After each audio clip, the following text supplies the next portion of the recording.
effectively out of date and will almost certainly be replaced as the Planning for Zero initiative gets closer.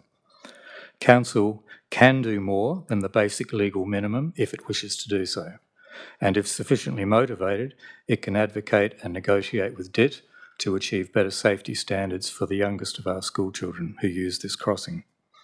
Precedent for cooperation between councils and DIT has already been well established in the past. There are better... About 2 minutes, just letting you know. 2 minutes? Yeah. Thank you. There are better, safer school crossing measures easily available, and the eastern states are already implementing them. Temporary measures such as digital smiley face speed signs or occasional police presence are only temporarily effective, and they quickly cease their effect as soon as they're gone. The Adelaide Hills Council, I believe, has an opportunity to be proactive on upgrading school crossing safety standards and to lead by example rather than sticking to existing, soon-to-be outdated criteria. The vast majority of people on this council will be parents or grandparents. If you'd seen your child or grandchild nearly being run over at this crossing, you might feel more strongly about it than perhaps you do now. So rather than doing the legal minimum and effectively assigning a cost-benefit value to children's lives, I urge the council to take a leadership role on this issue.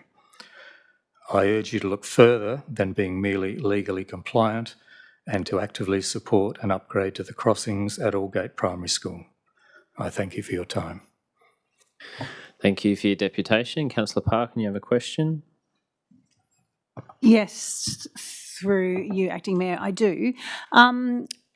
At the time when children are crossing, so those 50 or 60 children who are crossing before and after school, are there crossing guards or crossing monitors at the Emu crossing with flags stopping traffic? At the moment, no. That we had some discussions with the school principal late last year when this occurred originally, and she has committed, along with one of the parents at the school, who is a SAPOL road traffic safety officer, that he is going to assist her in training up some school monitors. They only have school monitors for the Strathalbyn crossing at the moment. The monitors have to be a minimum of 10 years old. It takes time to train them. There is a drop-off factor, apparently, according to the principal. So they have committed to doing that, though, as soon as possible. They weren't there today when I picked up my granddaughter. So it's going to take a few weeks, I assume. They also have committed to having one or more teachers in high-vis vests standing alongside the crossing, acting like, supervisors, if you wish. That started today, although there can be some improvements. So all of those things will make a substantial difference. But I think that what is really needed is some kind of physical speed limiting device on that road, because when the monitors aren't there or the teachers aren't there, and teachers get called away for emergency reasons or whatever else, they're not always available, but monitors might be sick or not there or not be on a school excursion. We need to reduce the speed of that minority of drivers who don't see, don't look, don't care. And I don't want to have to wait until someone's child is killed just because of some idiot that can't be bothered to slow down. Most people are really, those kind of people are usually really careful about their cars. They don't like going over speed humps, so that will slow them down if nothing else does. But the school has, to answer your question, committed something. It's not immediate, but it will be in conjunction with whatever else the council and or DIT could add to the situation. Councillor Herman. Yes, thank you for your presentation. This is a question to the front bench. Has GAROC or the LGA got the safety of school crossings on the horizon or focus? They're looking at it? Because you did mention it's a statewide, countrywide. It's a nationwide initiative. Planning for Zero, it's called. Zero by 2050. So I just 2025. 2050, you're right, I'm sorry. So I just wonder if the LGA has picked that up as to start a investigation into what it might entail. Ms. Ballantyne? Just on the right side. Thank you for the question. Not to my knowledge, the Way to Go program is the DIT-led school safety zone program, and they are focusing on reducing speed limits approaching schools before the 25Ks to the 40K. I believe that's our DIT's position at the minute, but the LGA hasn't taken up anything collective that I'm aware of to make it more in line with what other states have chosen to do. That's my awareness of the current state of play.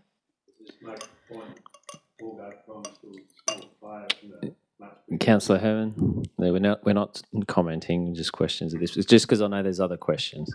You can debate the item later. Councillor Mudge. Thank you, and through you, Acting Mayor. You mentioned that the school principal was unable to come tonight. I can't remember whether you mentioned whether she's supportive of this particular. Yeah, he position. did mention that she's fully supportive. Yeah. Yeah, fully supportive of anything the council can do over and above what the school is doing. Any final question? No worries. Thanks for coming along. You're welcome to obviously stay and listen to the debate. We'll get to that item shortly. I might, as it's a motion on notice, it's not too far away. So. Okay, thank you. You want me to sit back there? Yeah, thank you. And if you can just turn the microphone off, that'd be appreciated. So Mr. Baker has not arrived, which means we'll move on from deputations. As there's no one else in the public forum, we'll move forward from that. No presentations. We did have some questions on notice from Councillor Herman with respect to the Amy Gillett Stage 4, which have been answered. So unless there's any pressing additional questions. And just thank you very much for the comprehensive reply, and it's most encouraging, the statistics and usage. I just question the comment about the speed limit on Burford's Hill Road. The locals that live there, it's not, what's the state default? It's not 100, it's 120 when it's a nice straight piece of road. Well, that's a police matter Yes, if they're I not realise adhering to that, the but speed limit. If they only exceed the speed limit by 80, by say 20, if it was dropped a little bit, I don't think it was up. So just how could I progress that? Ms. Valentine, I mean, is there anything you wish to I add? understand you're proposing not to pursue the matter. The point I really wanted to emphasise in that photograph is the Onkaparinga Valley Road, which is a higher speed, and the actual track of Amy Gillett crosses. So any user on Amy Gillett crosses Onkaparinga Valley Road at that point. Prior to that photograph is a yellow sign that says a reduced speed warning before those blue signs.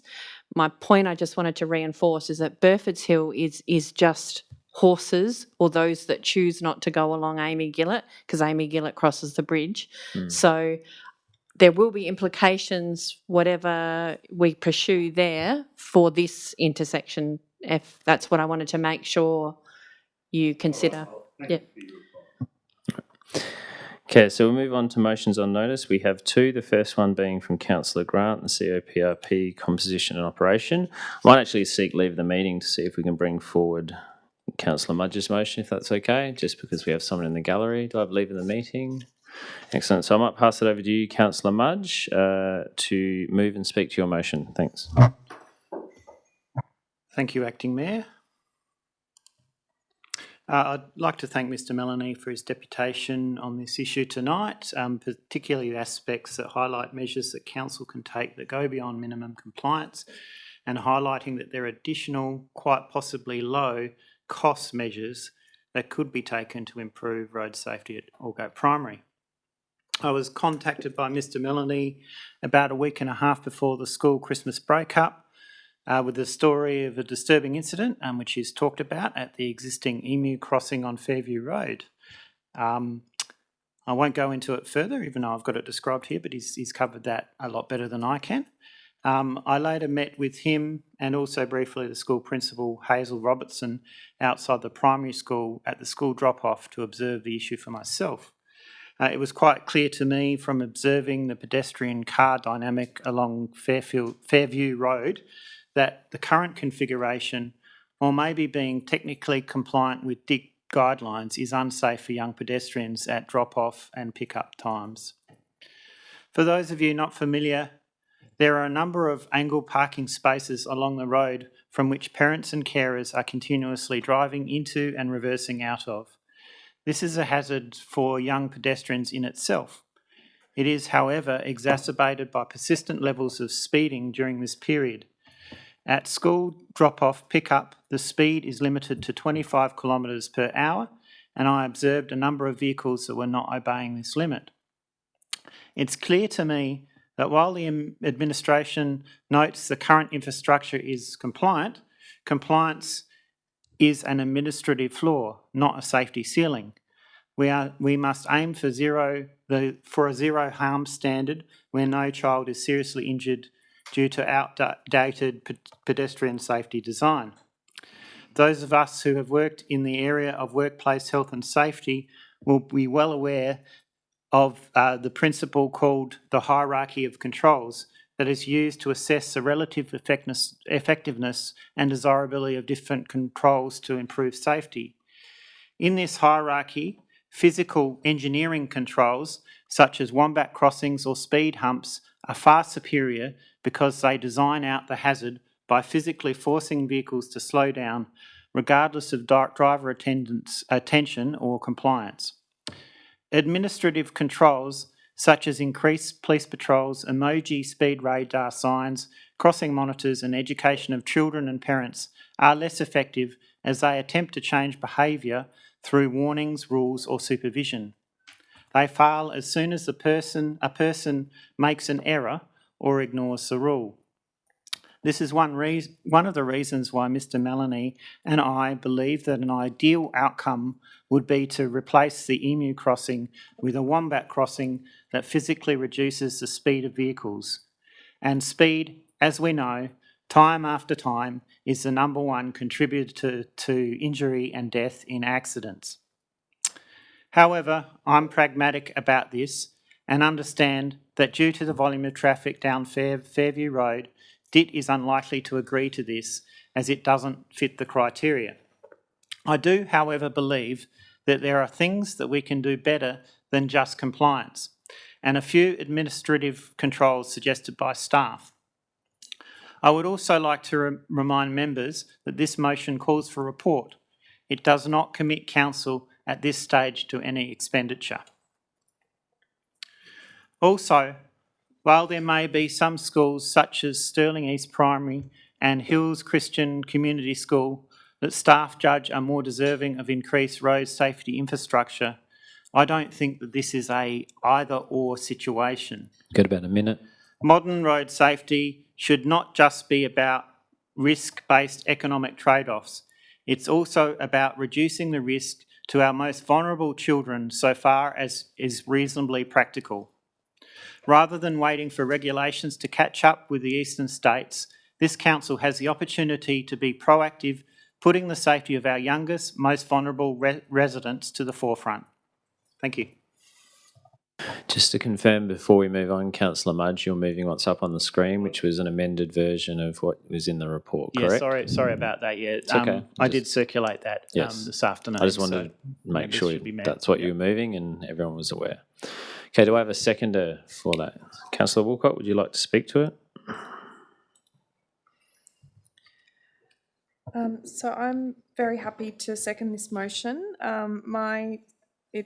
I have a personal lens on it. I'd like to thank you for coming and giving your deputation. So my son went to Aldgate Kindergarten and also spent his first few years at Aldgate Primary School. I was also on the governing council. It is quite a complicated situation, that certain street. It's a one-way street. And so often cars aren't just going in one direction, they're going in both directions. They have to go to the very end and turn back around. So you've kind of got double the amount of traffic. Also, given that there is a kindergarten on site, there are a lot of younger children who can be less predictable when it comes to road safety. And then there is the complication of double parking on one side, angle parking on the other, and quite a narrow street that everybody has to drop their child off to. And I think that there are many complications in terms of distracted parents looking for car parks and also looking for their children and not actually watching the road when they're down that. So I've also encountered that quite a few times. I would encourage anybody who has doubts to go there at drop-off or pick-up time and understand the issues that are at play, but I do commend the motion and I support it. Thanks. Thank you. I'll go to councillor Cheetah next. Yeah, do you mind if I ask a question, administration? Yeah, sure. I guess I just want to understand if we've got any particular projects, initiatives, or work going on from administrative level to address outside of this particular school, but schools within the council district on similar concerns and issues? Ms Valentine? Yes, it's something administration's working on currently in preparation for the 26-27 budget year. There have been multiple school sites that have come to our attention that need some traffic engineering investigations to ensure the safety of the children and parents doing drop-offs and pick-ups. And we are prioritising those on a risk basis, but I would like to make clear it is an objective that every school site, primary through to high school, has the utmost effort to ensure the safety of children. I note the points that have been made this evening about the statewide policy that will help provide that, in particular Wombat crossings, noting their expense if they were to roll out to every school, that would need the support of the state government, much like the Way to Go program is now, but with that intention in mind. If Adelaide Hills Council was to fund the upgrade of every school site to meet that level of standard, we'd need some funding support to deliver. But we are trying to prioritise and triage those and then roll it out so that attention to every school eventually eventuates as each annual business plan and budget rolls on. Thank you. Now, councillor Parkin, did you have your hand up? And then I'll go to councillor Boyd after. Yeah, I'd like to speak to this motion. I'm not going to support it on this occasion, and I'd like to explain why. It's not because I don't think that this is a potentially dangerous crossing. I'm sure that it is, and I also know the crossing, and I know the school, and I know how busy it is. I know that there are also other emu crossings like this all across the state, but I'm really surprised that it's not monitored.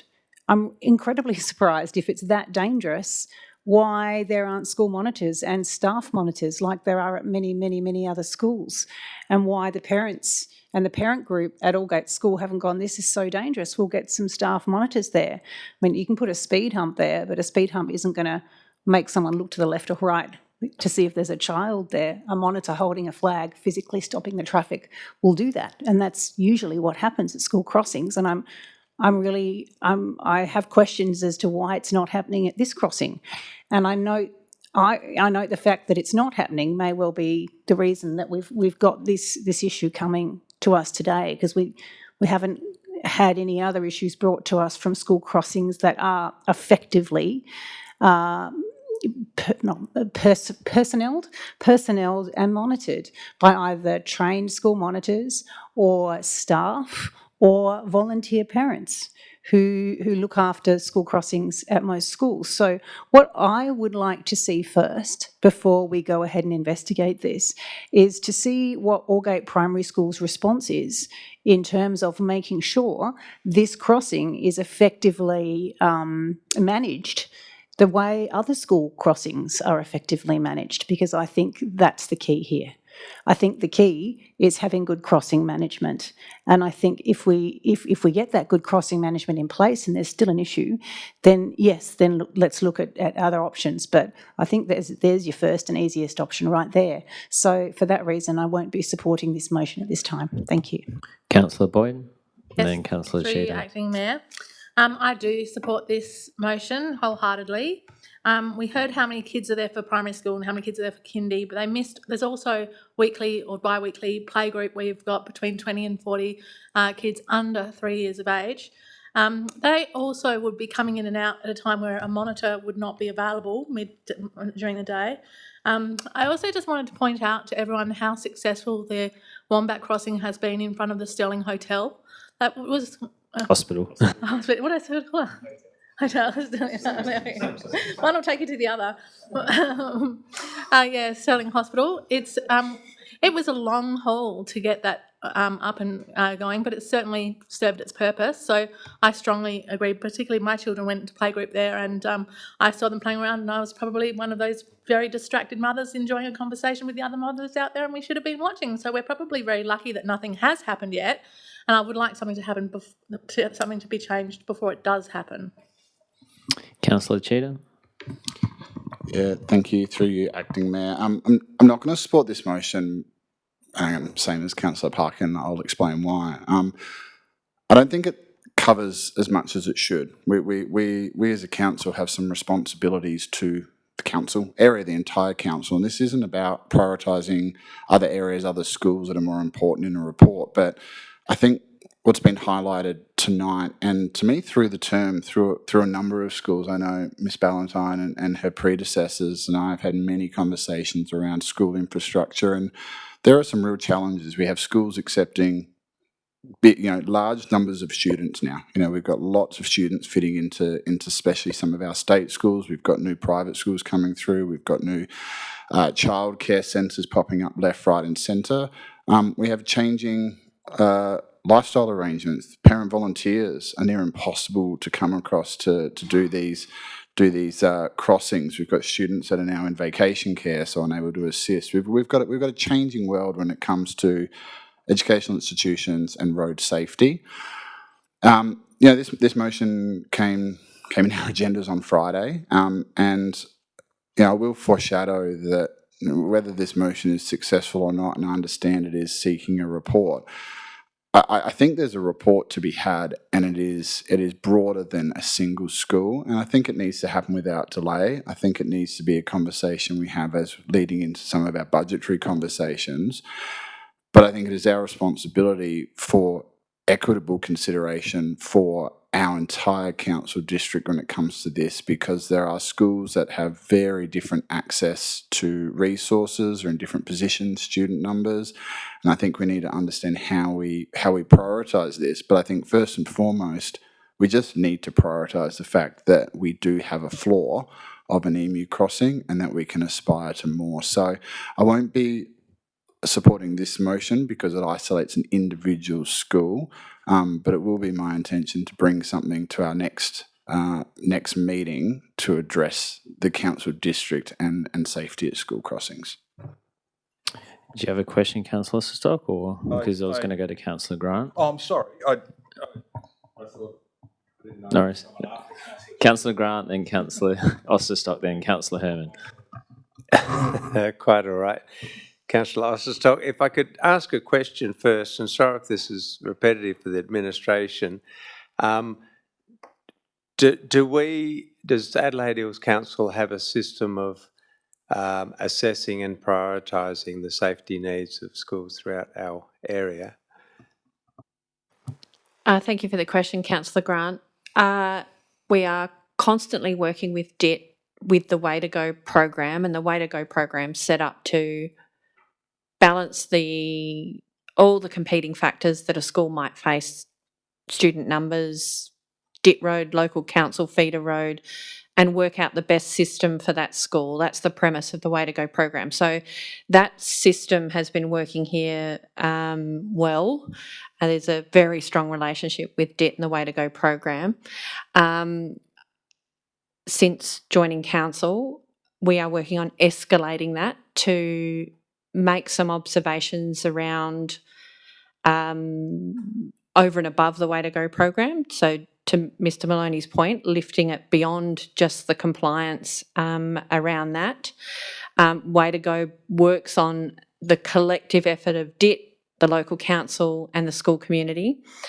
What we're trying to factor in is other things that concern us, so where our heavy vehicles negotiate through our council area, where our emergency service vehicles need, so when we do introduce speed humps, and I always get the animals confused, it's the Wombat Crossing, isn't it, with the when we do introduce, they have implications for SA ambulance, firefighting vehicles and heavy vehicles where they pass through the route. So we're trying to overlay the schools and the traditional way to go assessment of each school with those factors that come to the forefront. So we are adding new factors to that system of assessment of which schools we prioritise year on year. And as a second question, I hope a brief one. Are there areas within Adelaide Hills Council around schools that you'd consider non-compliant now? Another great question. The short answer is there are sites that feel uncomfortable in the amount of risk that's in place, and that's due to increasing numbers attending those schools and changes to the traffic that uses the nearby adjacent roads. We are confident most schools have the bare minimum in place, but some of our assessments to date, there are things that we can do, and what we were trying to focus on, we know that eye-level intervention, so that is your orange flags or your lollipop sticks, or those digital signs that are seen at eye level, tend to have the quickest and fastest impact. You may be aware of the zigzag line that's painted on the road to try and reinforce the 25-kilometre speed limit, those types of things. There are those missing, and we're also getting new childcare centres establishing in a number of locations as well. So short answer is yes, there are improvements to improve compliance for sure. Do you want to speak to the item, Councillor Grant? Yeah, thank you, Acting Mayor. I will speak. This is a curly one, and I certainly appreciate Councillor Mudge's intent here. I guess really the bigger issue is having a system of identifying and prioritising these sorts of works on a needs-based process. And I know there's parts of the Adelaide Hills Council area with schools on major thoroughfares with very little in the way of traffic control, and that, reluctant as I am to say this is not a worthy cause, because it is, there are other areas which I perceive would be higher priority. Perhaps the issue here is a resourcing, and something Councillor Cheetah alluded to is resourcing this area sufficiently to get all school safety principles up to scratch, rather than picking particular winners and allow the process to work. In short, I'm not certain I'll support the motion. I support the intent, because we do have to make schools safer, but this is one of many, and I'm in favour of using established processes in order to do it in the most methodical and, with the greatest equity, I suppose. So I'll be interested to hear if there are any other speakers. Councillor Osterstop. Thank you. I have a variation that the mover may wish to consider, otherwise I'll consider moving an amendment. Sure. My variation for the mover's consideration is that at point 3, that the report also include concrete measures that the school will implement in order to improve pedestrian safety at the crossing on Fairview Road in the event that council ultimately resolves to install physical infrastructure to reduce vehicle speed.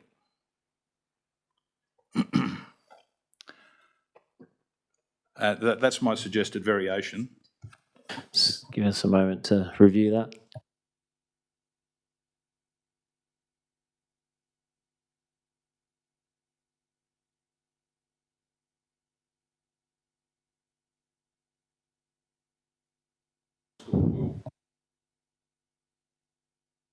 So you're seeking what they will commit to as opposed to what the report thinks they should do.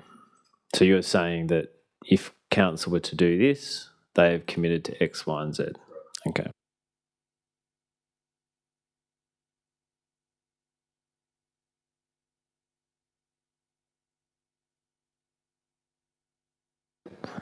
No, I'm talking about. Hold on, just you can speak in a sec.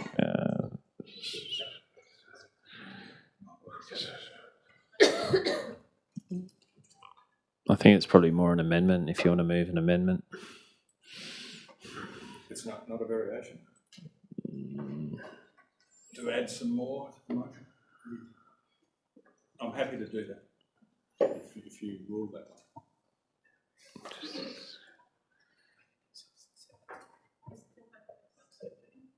What's that? It's more whether it's a variation or an amendment, whether it's significantly different.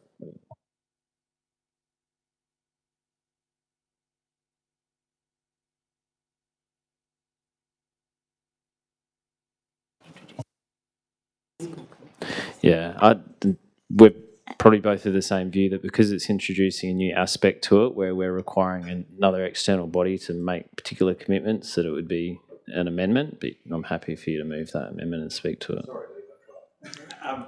I seek to move an amendment. Sure. The amendment as printed, and I'll speak to the motion. I hear what other councillors have said in relation to this matter.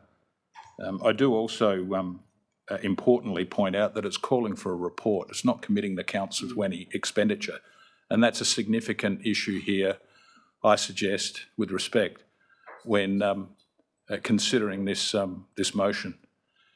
What has occurred here tonight is that a real and present danger has been identified to this council that exists currently on Fairview Road at Aldgate in relation to students crossing the existing crossing.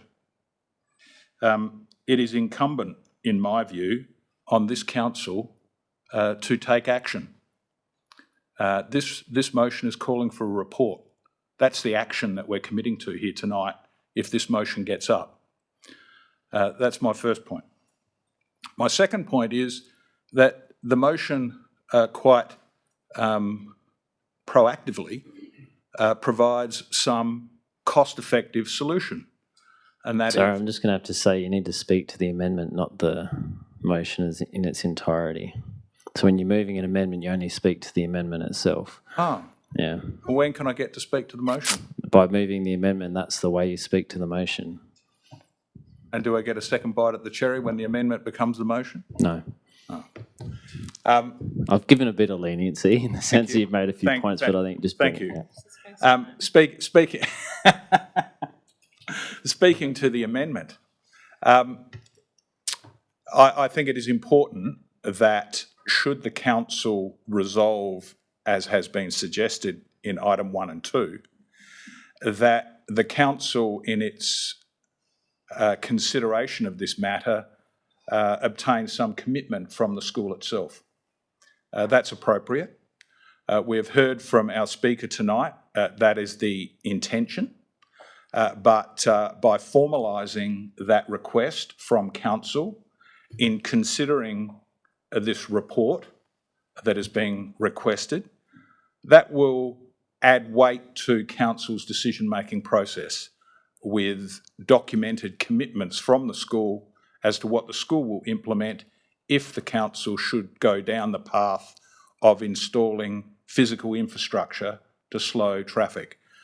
So with that in mind, I'll make a general comment that this is a very worthwhile motion. And I commend the motion to the council to call for a report so as the council can be in an informed position to ultimately make a decision one way or the other. I commend the motion. Okay, so with the amendment, you can only second the amendment if you've not spoken at this point. So, Councillor Trescothick, you're happy to second the amendment. Would you like to speak to the amendment? Yes, thank you, Mayor, or Acting Mayor.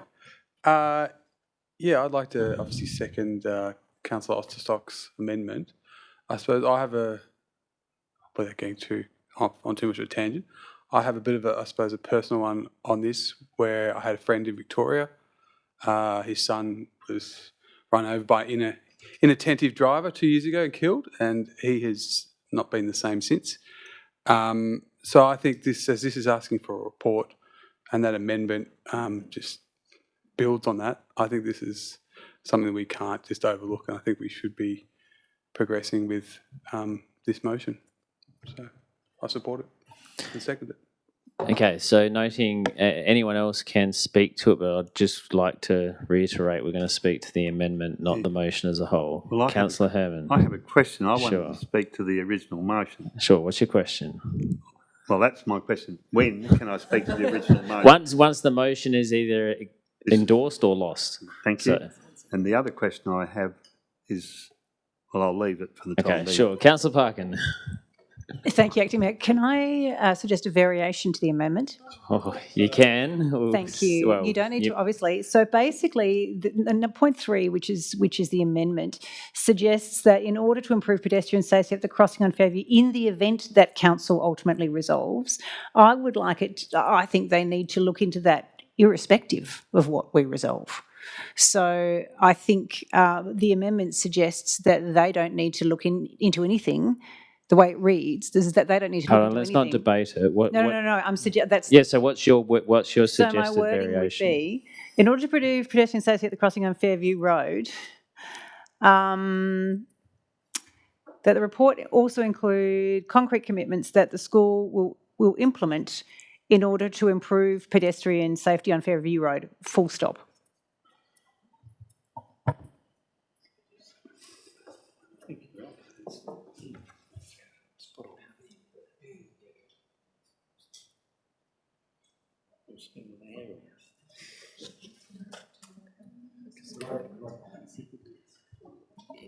Would you accept that? No, because So your purpose. totally Yeah, separate yeah, issues. okay. Yeah. So Councillor Stock's saying no, so we don't need to go any further with that, because with a variation, the mover and the seconder of the amendment are required to accept it, and he's chosen not to. Okay.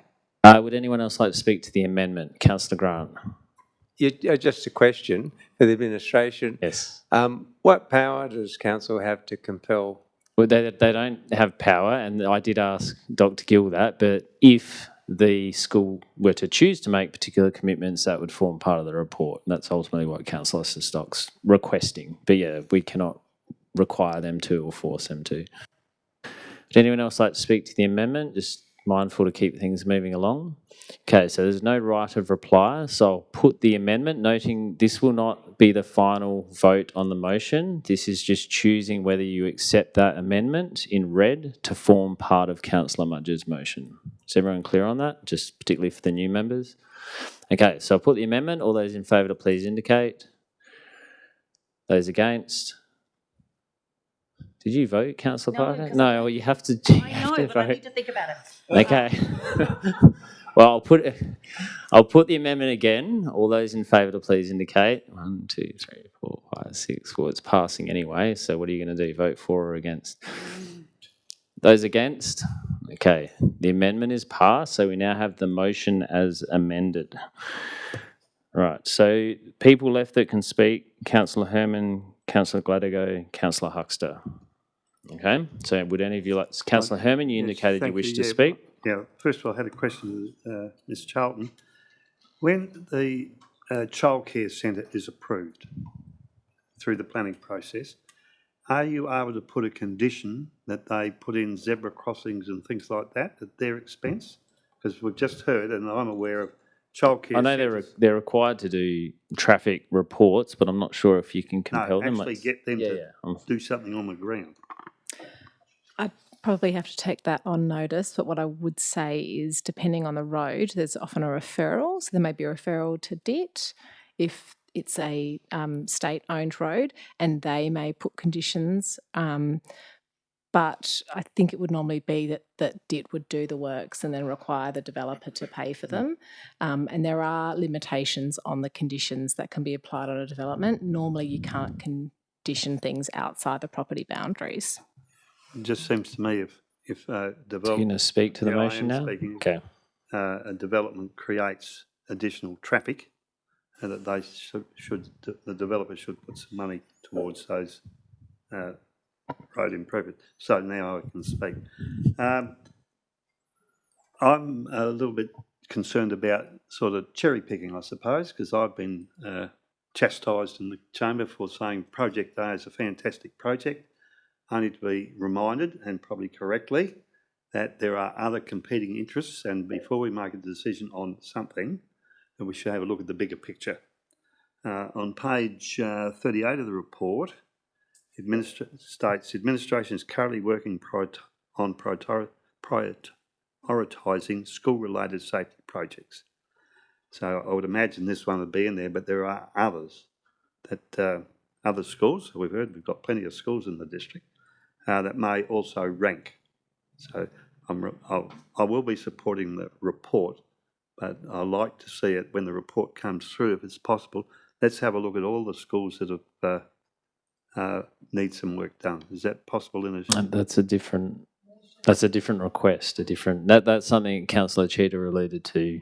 But this motion is solely about this location. Yeah. It's not going to do a holistic strategic review because that's not what it states. So then another question I have, the Way to Go project, who is the ultimate decision maker whether School A or School B gets the money? Did put the money in, or some. So who is it says, Yep. yes, you got the tick? Who says that? To simplify it, it does revert back to Councillor Mudge's point before around the engineering tool that's chosen. There are some Australian standards, and so I can give you some insight into the Australian standard around speed humps. We're meant to have the 85th percentile, so we will need to lay traffic counters down, and the Australian standard says a speed hump is warranted and justified when the 85th percentile of speeding is hit on that carriageway. So there are standards around whatever engineering methodology is chosen to work around the school safety zone. For example, other councils will insist on a local area management plan before speed humps are placed on any given individual road to assess the impact for the greater area. They do add noise to a residential street. They require vehicles to brake and slow down. That's the purpose of it, and it creates additional noise. Some councils have chosen 60% of the street or the residents that use the street have to be in an agreement before traffic calming mechanisms are deployed. So that's the kind of investigative work that would go into preparing the report back to council.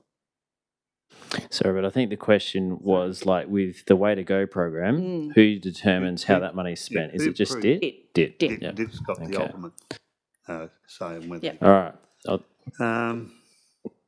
Thank you. I'll now reconsider my position. Okay. So we've got two potential speakers left. Councillor Huxley, you'd like to speak to the item? Yes, thank you. Similar to Councillor Parkin and Councillor Cheetah, the intent of this motion is excellent. I think it's really, really important, and I thank you for sparking a passion between the elected body tonight. I wouldn't have expected that every councillor would have had a say on this, but my concern. My concern comes around to the prioritisation of schools, as Councillor Herman spoke about before, that there is a bigger picture here. I try not to get too personal, but my kids at Lobethal Primary, I've got a 10-year-old and a almost 8-year-old, and the school crossing there is pretty average as well. My 10-year-old is somehow responsible for the flag waving, which just blows my mind. But they did the safety course, and she's taken it very seriously, and she enjoys her responsibility. But they also cross at an EMU crossing, and then there's teachers so that's on Mill Road, and then there's School Road that's got nothing. It's just got a teacher basically putting their hand up asking drivers to stop, which seems dangerous, and I don't enjoy it, but that's how it happens. As I said, the intent is wonderful. I hope that we can do all of these things across all the schools, but it takes time, and I think that the risk assessment is key. So I can't support this school getting priority over another that may have a higher risk. Not because I don't agree, or I don't think it deserves it, but I think there's just the bigger picture strategy that we need to look at before we make a decision. Councillor Gladego. It would be rude if I didn't say something now, wouldn't it? This has been an interesting debate, and gee, for the first meeting up, this isn't bad effort, is it? Can I just ask a question first of all? The first line says, including but not limited to Fairview Road, yet all this discussion has been about Fairview Road. Obviously, there's one on the DIT operated road. Strathalbyn Is there Road. anything that's like... I guess it would investigate measures for that site as well, because that's what the wording Isn't it states. a wombat crossing or whichever animal it is? Koala crossing. Koala crossing. It's got the lights. Oh, right. But I guess the focus has been on Fairview because that's where the risks have been raised by community and the school. So Right. So it's a bit open on that one. And from my Google search today, is it right there's about 6 houses on Fairview Road? yeah, yep, Okay. And it's a no-through road. yep, with a cul-de-sac at the end. Having been, in a debate now, having been a chair of a school council and been involved in a school fairly closely in a car park that is about 30 degrees and telling people to slow down when they're going uphill, I get the intent of this, but I actually see this as actually the school handballing it to the council.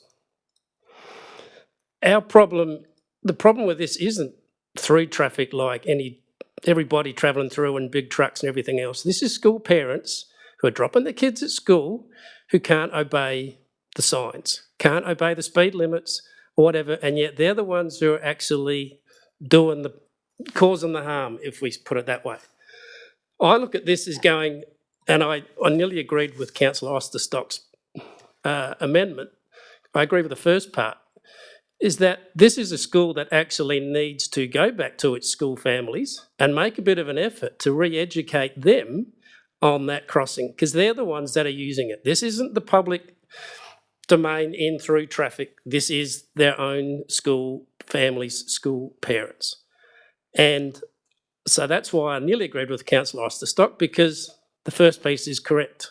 They need to implement something, and it's not up to us at the end to go, let's put some physical barrier there anyway. So why would the school even bother with a concrete commitment? Because it sounds like we were going to put something in anyway.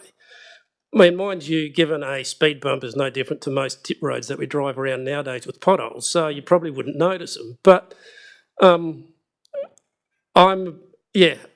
can't support the motion because I believe that this is a school problem that isn't at the council level yet, and that they need to spend some time fixing their own internals to make this work, because they're the ones who are using this. And I know how hard it is to educate school parents at times. They're in a rush, they've got to get to work, whatever they do, this sort of stuff. But it's their children, and they'd hate to see it happen to their own children, but it's their responsibility to be doing the right thing. There are measures in place. It's been said that we are compliant.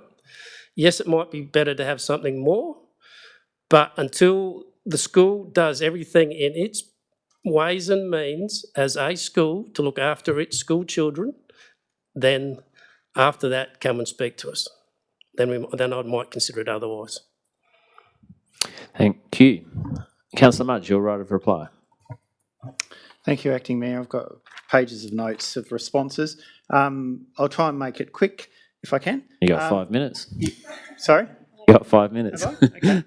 No. Maybe I shouldn't have said that. I've got 5 minutes. Oh, you got 5 minutes for right of reply. Yeah, okay. So the first comment I'll make, which was Councillor Gradago's comment, the actual person who was eyewitness speeding, and we also believe was responsible for the near accident, was not a school parent. They were actually a person visiting someone who lived on the road. So I just wanted to make that point.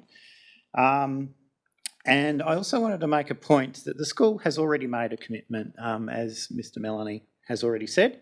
They are training up crossing monitors. They're going to have teachers there supervising. They're going to do as much as they possibly can. And I've spoken to the principal about this, to implement measures to increase the safety at that crossing. However, there are other things which do fall into the responsibility of council, because it's a council road. It's physical measures that I believe can be made that will make it even safer than what it is at the moment. And I will go back to that statement that I made about the effectiveness of engineering controls, physical measures that physically stop people from speeding, unless you're a crazy person who wants to rip out the bottom of your car. So I think that's certainly worth doing. So the school is looking at implementing those measures. That's why I was a supporter of Councillor Osterstock's amendment, because I believe that it's going to be easy to get that commitment from the school. I don't believe that this is about prioritising Aldgate Primary over other primary schools in our area. It's actually about setting a standard for what we tolerate as far as safety is concerned. You'll note that this motion is not about making a commitment right here tonight. It's actually about getting a report on some additional measures that can be made. And it'll go into the mix. And if Councillor, the other motion that's been foreshadowed, if that is effective, then there'll be some other measures which will come into the mix, and we can make a decision at the time of the budget on what we can afford to implement and not implement. To me, actually, what it actually points out is maybe our budget at the moment and in the past has been deficient in what it says as far as road safety measures around schools and other high priority facilities is concerned. I guess the final thing I want to say here is that council has an opportunity to be a leader in this space. This is the way that safety is going. Modern safety is going beyond this pure compliance, beyond pure standards, to actually making an assessment of the particular circumstances of each individual hazard and actually implementing controls or implementing measures to try and reduce that hazard as low, so far as is reasonably practical. So it's more than just compliance, that's it, no worries. So this is not about prioritising this above other crossings and other schools. It's about putting it in the mix. And we have to remember that this school community has come to us and said there's a problem. I've observed the problem. We would be very remiss if an accident was to occur there in the next couple of months and we rejected this motion and said we're not going to Got 1 minute. this in particular. So I commend the motion. Okay, with the debate closed, all those in favour to please indicate. Those against? That motion is lost. I set aside my previous ruling and ask all those in favour to please stand. For those, just actually before you do, I'll explain a division for any of the new elected members that may not be clear. A division is your vote will be recorded in the minutes and you are allowed to change your vote should you wish to. Okay, so I set aside my previous ruling, ask all those in favour to please stand. Okay, so we have Councillor Woolcock, Councillor Boyd, I'll slow down. Councillor Mudge, Councillor Trescothick, Councillor Osterstock. And if you can take a seat. And those against, please stand. It's Councillor Herman, Councillor Gladigo, Councillor Parkin, Councillor Grant, Councillor Cheetah, and Councillor Huckster. So the motion is lost. Mr Maloney, thank you for coming along this evening. I understand you're probably not going to be happy with that outcome, but you have, by coming to the council and the chamber and speaking to us, stimulated a passionate debate, and I think one that will bring decisions down the line which will benefit schools as a whole and potentially Aldgate Primary, but I won't speak for what the council might decide in the future. But thank you for coming and speaking to us. Okay, so we'll move back to item 11.1, which was Councillor Grant's motion. With respect to the COPRP composition and operation. If you'd like to move and speak to your motion, Councillor Grant. Yeah, thank you, Acting Mayor. I'll move the motion as printed on the screen. I think this may be less contentious than the previous motion, but I'll summarise the situation because it's much simpler than it appears, I think. So the CEO Performance Review Panel, under its terms of reference, has 5 members, 4 of them from this chamber and 1 an independent member who's recruited to serve on the panel. In it, and that's from our terms of reference that were written some time ago. Since those terms of reference were written, an amendment to the Local Government Act introduced what's called a qualified independent person that is attached to the panel but isn't a member of the panel. So these 2 independent people, 1 an independent person not on the panel and 1 on the panel, leads to a little confusion. The Act doesn't really describe, or doesn't describe at all, what qualifications the qualified independent person has or what sort of person we should recruit. So what I want to do is get a report to tell us what our options are, whether we need 2 independent people, what their qualifications ideally might be to serve a panel like this, and what other effects it might have on the running of the panel. And really this is a tidy up because I think it just needs to be clarified. We might change it, we might not. But I want everyone in the chamber to be aware of the process and part of it, because I think the panel's enormously important. It manages our number 1 employee, the CEO, and I want it working well for everyone here. So yeah, I ask for the chamber's support on the motion. Councillor Parkin, you wishing to second the motion? Yes, thank you you, like to Acting speak to Mayor. it? I would like to second the motion and I would like to speak to it. I'd like to commend Councillor Grant for bringing this forward. It has actually been a confusing period. We've had various independent members from various sources, and we've also had the changes in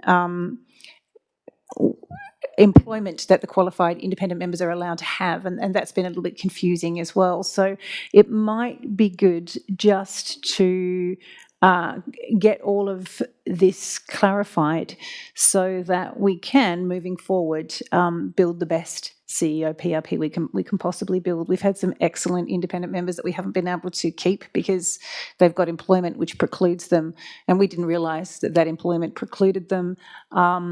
We've had additional independent members, which was at times surprising. So it just would be good to get a good framework and to find out what the current recommendations are so that we can build a really good, flexible, modern COPRP moving forward. So I commend the motion. Thanks. Would anyone else say Councillor Cheetah, then Councillor Osterstock? Yeah, thank you, Acting Mayor. The qualified independent person's an interesting one on that panel because we've had qualified independent members we've had a bit of changeover and there's been some ambiguity, but our current qualified independent person, at least from my term, has been a constant. But I guess that question has come into my mind in terms of the specific skill sets we're looking for. We've had independent members unfortunately going in and out of the door. But, really understanding what we want as a council and our qualified independent person, the advice that they deliver, the frequency of their attendance, the costs we're willing to bear for that. I think as Councillor Grant put it, there are some loose ends and some tidy up that needs to happen. There's been some legislative changes. I think given that we've got sort of some fresh members on there, and there'll probably be a new chair and a new independent member, why not look at the quip while we're at it and just make sure that we're following best practices and we're doing it well to make sure it's a robust group that can make robust recommendations to council. Councillor Sestak. I just have a minor variation to add to the report if the mover and seconder are in agreement. It's an addition to point 1 after panel with input sought from the current qualified independent person. Stop. I think if we're... Hold on, variations we don't speak to, I'll just ask. Oh, okay. Well, you don't normally do? No. So, Councillor Grant, are you happy to accept that variation? Yeah, I don't have any objection to that. I presume it's not restricting input to the qualified. Councillor Parkin? Okay, so seek leave of the meeting for that variation to be incorporated into the motion. That is granted. So that is now forming part of the motion. Do you wish to speak to the item at all? No. Would anyone else like to speak to this motion as varied? Councillor Grant, right of reply. I think this is an excellent motion and I hope everyone will support it. Okay, with the debate closed, all those in favour to please indicate. That is carried unanimously.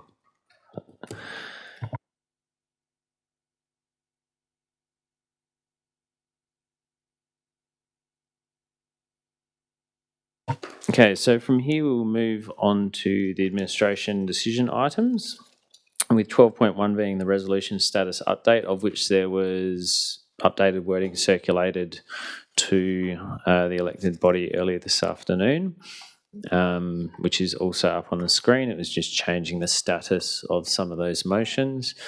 Would someone like to move something in relation to this? Councillor Osterstock, what would you like to move? Do I have a seconder? Councillor Grant.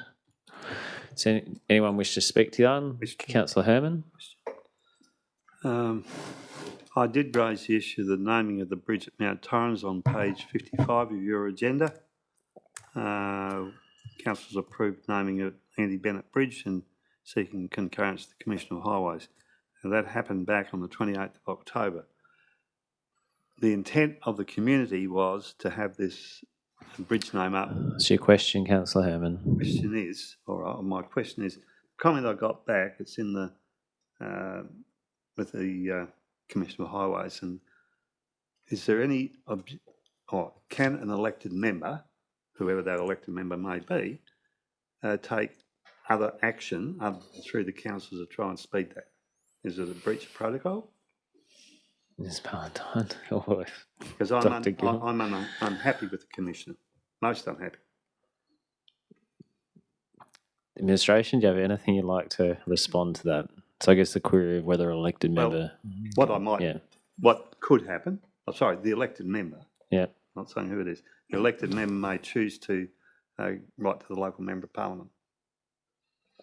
And I don't want to do that if it's breaching protocols, but you could probably let's take that offline. You can ask staff offline, because right here we're deciding on whether to receive and note the action list and what stays on and goes off. So I think your point's been made, but I'll let the administration respond. I'll take the question offline. Thank you. All right. Would anyone like to speak to the item? Yes, Councillor Gladigo. Councillor Herman, if you can just turn your... No,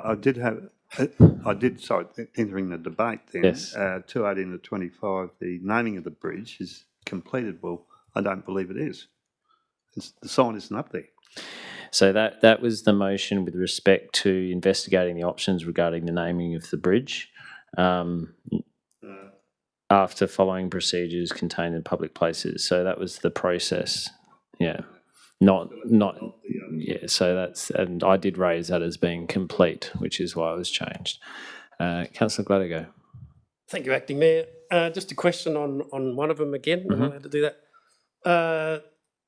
Just one of my bugbears. On 20 Bell Springs Road at Charleston, it says that it hasn't been actioned yet, including the other 17 land parcels. It says it's to be actioned. When will it be actioned? Because this thing takes a long time and I'd like to see it gone. Hand it back to the Crown and get it out of our hands. So I believe we've probably inaccurate. That has been actioned. We have a resolution. Whether we've formally done the transaction is probably to your point.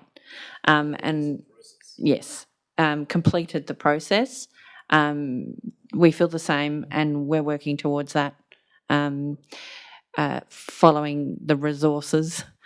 The property team's diminished at the point that we're triaging and that's fallen down the list, but we'll get to the top when we have the resources on board. Okay, would anyone like to speak to the item? Okay, no right of reply. Councillor Osterstock, I assume. All those in favour to please indicate. That is carried unanimously. Okay, so now we're moving on to the confidential items register, of which there are a whole series of decisions. Now, whilst it might seem easier to move them on block, it's recommended that you don't do as such, particularly when we're dealing with bringing items out of confidence. So what we'll do is we'll go through them one by one. I won't look to seek debate from anyone, but if you do have a question about a particular item or want to debate something, please draw my attention to that because I'll try to move through them in a timely manner. So with decision 1, that's receiving and noting the report. Would someone like to move something? Councillor Grant. And a seconder, Councillor Gladego. All those in favour to please indicate. That is carried unanimously. So move on to decision item 2, which is the PRP minutes on the 27th of August 2025. Someone like to move something? Councillor Osterstock has printed. Seconder, Councillor Parkin. All those in favour to please indicate. That is carried unanimously. Move on to decision item 3, which is around the CEO annual remuneration review. Councillor Woolcock, you'd like to move as printed. Do I have a seconder? Councillor Grant. All those in favour to please indicate. Again, that is carried unanimously. Decision item 4, which is PRP recommendation, decision 2. Someone like to move something in relation to that? Councillor Mudge as printed. Seconder, Councillor Woolcock.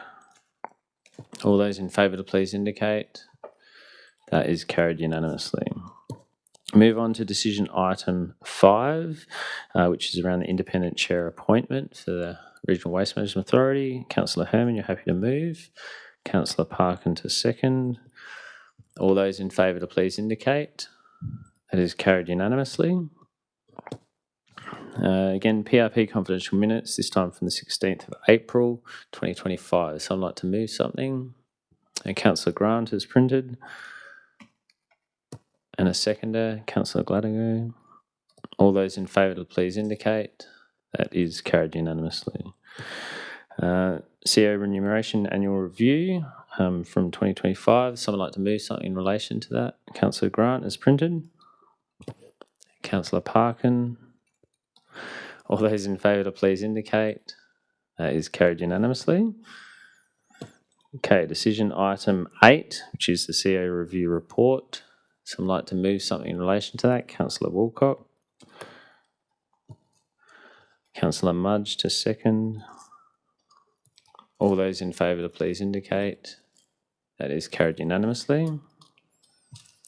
Okay, decision item 10, which is COPRP recommendations with the review process. Councillor Grant, you're happy to move as printed? Oh, sorry, I'll go back one. I actually need to do decision 9 first. So, Councillor Grant, you're happy to move? No? Seconder, Councillor Woolcock. Thank you, by the way. All those in favour to please indicate. That's carried unanimously. Now we're up to decision 10. Councillor Grant again. Do Councillor Woolcock to second. All those in favour, please indicate. That is carried unanimously. Okay, decision item 11 around the Community Renewables Program. Someone like to move something? Councillor Parkin. Seconder, Councillor Grant. All those in favour, please indicate. That is carried unanimously. About halfway through, guys. All right, decision 12, which is from 2024, the CEO review process. Someone like to move something? Councillor Grant to move. Councillor Woolcock to second. All those in favour, please indicate. Need some hands up over here. Thanks. Councillor Mudge, are you voting in favour? Thanks. Carried unanimously. Okay, we're up to decision 13, which is the COPRP minutes. It's Councillor Grant and then Councillor Parkin. To second. All those in favour, please indicate. That is carried unanimously. CO Development Plan, decision 14. Someone like to move something? Councillor Osterstock. Seconder, Councillor Woolcock. All those in favour, please indicate. That is carried unanimously. Decision item 15. Performance Review Process 24-25. Councillor Grant to move. Do I have a seconder? Councillor Mudge. All those in favour, please indicate. Keeping me on my toes, Councillor Grant. That's carried unanimously. Okay, decision 16, the COPRP special meeting, the minutes. Councillor Grant to move. Seconder, Councillor Woolcock. All those in favour, please indicate. That is carried unanimously. Decision item 17, special COPRP minutes from 21st of March 24. Someone like to move something? Councillor Grant and then Councillor Mudge. All those in favour, please indicate. That is carried unanimously. Decision item 18, the East Waste Annual Report from 22-23. Councillor Cheetah. And Councillor Herman, I knew you'd be happy with that one, Councillor Herman. I asked some questions in the past about that. All those in favour, please indicate. That is carried unanimously. Decision 19, SATC regarding a tour down under back from 2023. Councillor Mudge. Councillor Boyd. All those in favour, please indicate. That is carried unanimously. Decision item 20, Lobethal Road, Lenswood.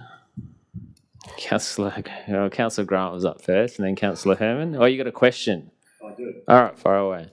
Just remember it's in confidence, so be mindful of how you word a question. CEO. Yes. Thank you. Councillor Mudge. We're all aware of this property. So the question is, will the CEO consider issuing a press release about this? That's the first question. I think we ought to be proactive on this one. There's still a lot of community concern about the property. And the second question will be to the director.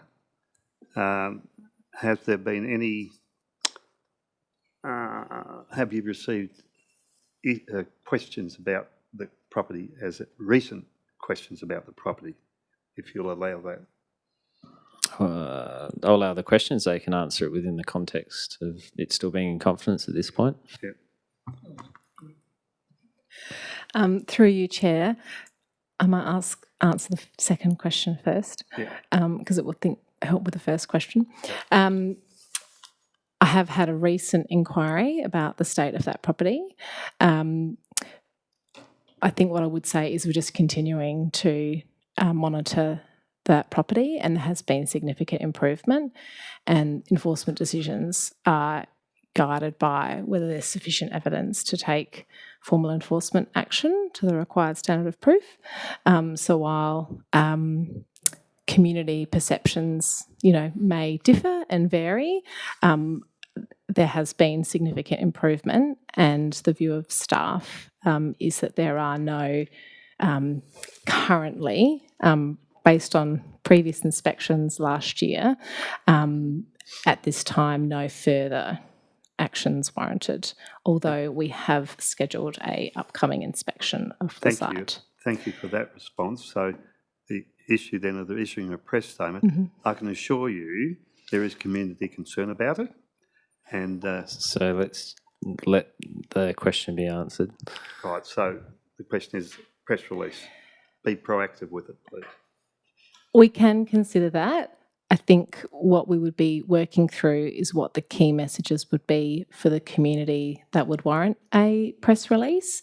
What would we be aiming to achieve through a press release to promote what we've done there? There are certainly some enforcement matters on the books at the moment that I would be keen, depending on the outcome, to do press releases about, because there would be they could signal behaviour change more broadly for the community. But I think we'd need to think through that with our communications team to look at the merits of doing so. I'll give you some thought to it. Yeah, or we will. Yeah. Okay, so back to the item itself about releasing the report and attachments to the public. Councillor Grant, you indicated you were happy to move the release of those documents. And Councillor Herman to second. All those in favour to please indicate. That is carried unanimously. Decision 21, again, the Regional Waste Management Authority, this time from quite some time ago, 2014. Councillor Woolcock to move. Do I have a seconder? Councillor Mudge. All those in favour to please indicate. That is carried unanimously. And then just last decision 22. Councillor Osterstock, you're happy to move that way. And Councillor Gladigo. All those in favour, please indicate. And that is carried unanimously. Okay, got through them. Took a while. So we'll move on to item 12.3, which is a 2026 Gorge Raleigh Sprint road closure approval. Ms Charlton, do you have any new or additional information you'd like to provide the chamber? Someone like to move something in relation to this item? Councillor Mudge, what would you like to move? I'd like to move the motion as printed. Do you wish to speak to the item? Yeah, I'll speak very briefly. This event has been held a number of times before. I note that it's been a while since it was last held, 2019 and 2020. However, it is held by, organised by an organisation which we have a lot of experience with the Shannon's Adelaide Rally. And I think they do a pretty good job. I had a read through the report. And I noted that they have consulted all of the affected residents and there are no responses. There's actually really only one resident who is actually affected in the sense that the road closures will cover their driveway, but it's actually not even the actual main part of the course itself. So it will potentially have a pretty minimal impact on residents in our area. It's quite clear that these sorts of events bring huge amounts of economic and social benefits to our area, and they're a good outlet for some people who enjoy that sort of thing. The organisers have taken great care to organise it, doing things like, for example, having events outside of the area so to discourage actual spectators on the actual track itself, which is actually probably not particularly safe, basically. But I think this will be a very well run event based on previous experience. I know there are some complaints and everything, but as is mentioned in 2A, B, C, D, E, whenever we approve road closures for events such as this, there's a whole bunch of conditions that we put on the event organisers to actually ensure that if something should go wrong and there was some damage that occurs, that the event organisers need to actually repair things, that they've got insurance that covers any liability that they have, that they inform the residents in the area with a reasonable amount of notice, and that they do things like, for example, if that one resident who is actually affected by the road closures can actually get in and out of their residence. So it's very well thought out, very well organised. We've approved these things. The organisation who's running the event has a lot of experience in running them in the Adelaide Hills, and so I commend the motion. Councillor Herman? Yes, I'll second and speak briefly to it. I won't cover the issues that Councillor Mudge has covered, but particularly the economic benefit to this. And if you look on page 94 of the report, that will be based at the Paracombe Winery, an excellent winery, if I'm allowed to give us a plug in the chamber. But more importantly, a smaller one, the Cudley Creek Tavern. Now that can suffer from road closures because it stops the general public coming in and getting a meal. But the Cudley Creek, the tavern, will be a semi-base as well. So I think they'll get a huge benefit. And the Cudley Creek Hall, which is not a council hall, it's a private, community-owned hall, they will benefit from it as well because they get rents, and I'm sure they'll have a morning tea stall and the scones and jam and cream and probably have a sausage or something like that. So very good from the economic point from that particular area. Commended. Thank you. Councillor Park and then Councillor Grant. Councillor Herman, if you could just turn your microphone off. Thank you. I would like to speak in support of the motion and also to wholeheartedly agree with Councillor Herman's description of Paracombe as being excellent wines. Their Reuben Shiraz is delicious and has a lovely wine, a well-designed wine label. So I support the motion. Thank you. I'll just move on from that. Councillor Grant. Yeah, thank you, Acting Mayor. A couple of questions, if I may. The report refers to these as approximate road closure times. What does that mean? That they can do it a little bit different if they want? My guess is that it may be because of the timing of the race and estimating when the cars would arrive at further points along the road, but I can provide some more information after the meeting. Yeah, I mean, I would say within the context of the decision itself, with the word approximate, yes, it means there's a degree of discretion within that, what's being approved, because it says approximate. Yeah, I'd like to think it was an upper limit, but because people need to know. Second question, the report states council operational staff had advised that the Corkscrew Road alternative access detour is not suitable for heavy vehicles, and feedback was passed on to the event organiser. That doesn't seem like a solution. It's for us to decide where that heavy traffic will go, not to say to the organiser there's a problem. Is there any comment on that? Because, the heavy traffic has to go somewhere. My assumption is that because council's role is just giving consent for the road closure and the road closure is managed by SAPOL, that would be done by the road traffic company in consultation with the organiser. So we've let them know that it's not a suitable road and they'll need to find another one. Okay, and the final question, the report says there will be emergency services, namely fire, medical and emergency recovery, positioned within proximity of the closed road section. Who will be doing that?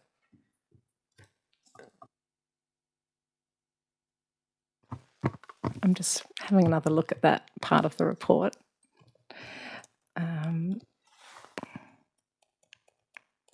So that's in the appendix that's been provided by the race organiser. So again, I think they've provided that confirmation to us that they would have those measures in place. If there's further information you need about those details, then we can obtain them from the event organiser. Yeah, thank you. I didn't really expect you to have an answer for that. I'll speak to the motion. Well, because obviously they're not going to have fire, medical and emergency services on site. Where are they going to come from? What? There's going to be some free ambulances. There's going to be a CFS patrol. It's just trumped up. I'm opposed to this motion. I think this chamber routinely waves these things through. But just some of those points show that it's not really well thought through. And I think the report hasn't really scrutinised these things sufficiently. We've had a couple of members here speak to the economic benefits to a couple of businesses, and good luck to them. But there's a number of other businesses that will be adversely affected. And our festival and events policy requires the economic benefits and losses to be considered. That hasn't been done. I'd like to know how those other businesses are faring when losing 2 Saturdays out of their routine, which may be a substantial impact on them.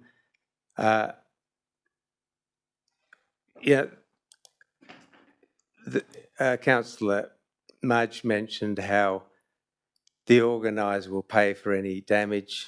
Certainly that's in our policy. We've had damaged roads in the past that were not repaired. It's not really something this council enforces because it would be awkward to do, and I guess council likes to encourage these events.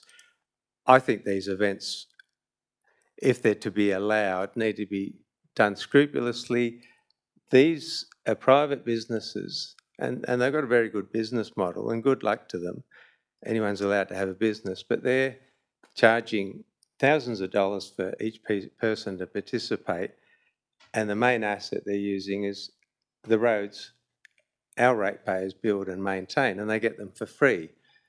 Now, if they had these rallies out at Tailem Bend, they'd pay a substantial fee for it, and so they should, because that's also a business. I just think we should really think through these things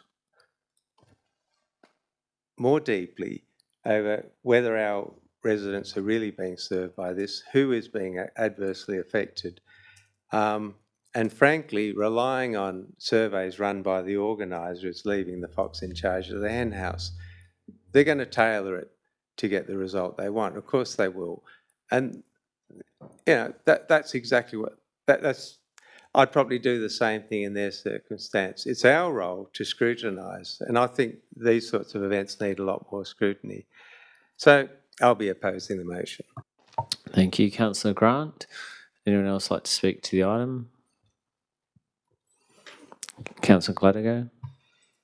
Thank you, Acting Mayor. I am a bit of a motorsport buff, I will say. But I did get concerns over what was in here, and I thank Councillor Grant for what he's raised. There are some very important points in there.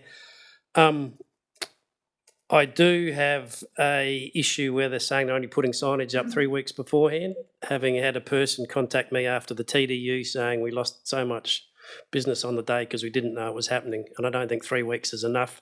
It might be enough for people who live right there, but people who are travelling from the city possibly to the hills along Gorge Road to an event and suddenly find out that the road might be shut and didn't actually know.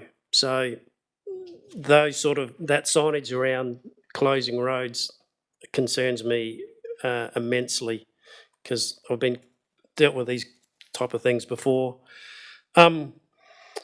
Otherwise, a lot of questions I did have, they've actually answered fairly well. They've certainly gone to a lot of depth in what they've done, and I'm fingers crossed.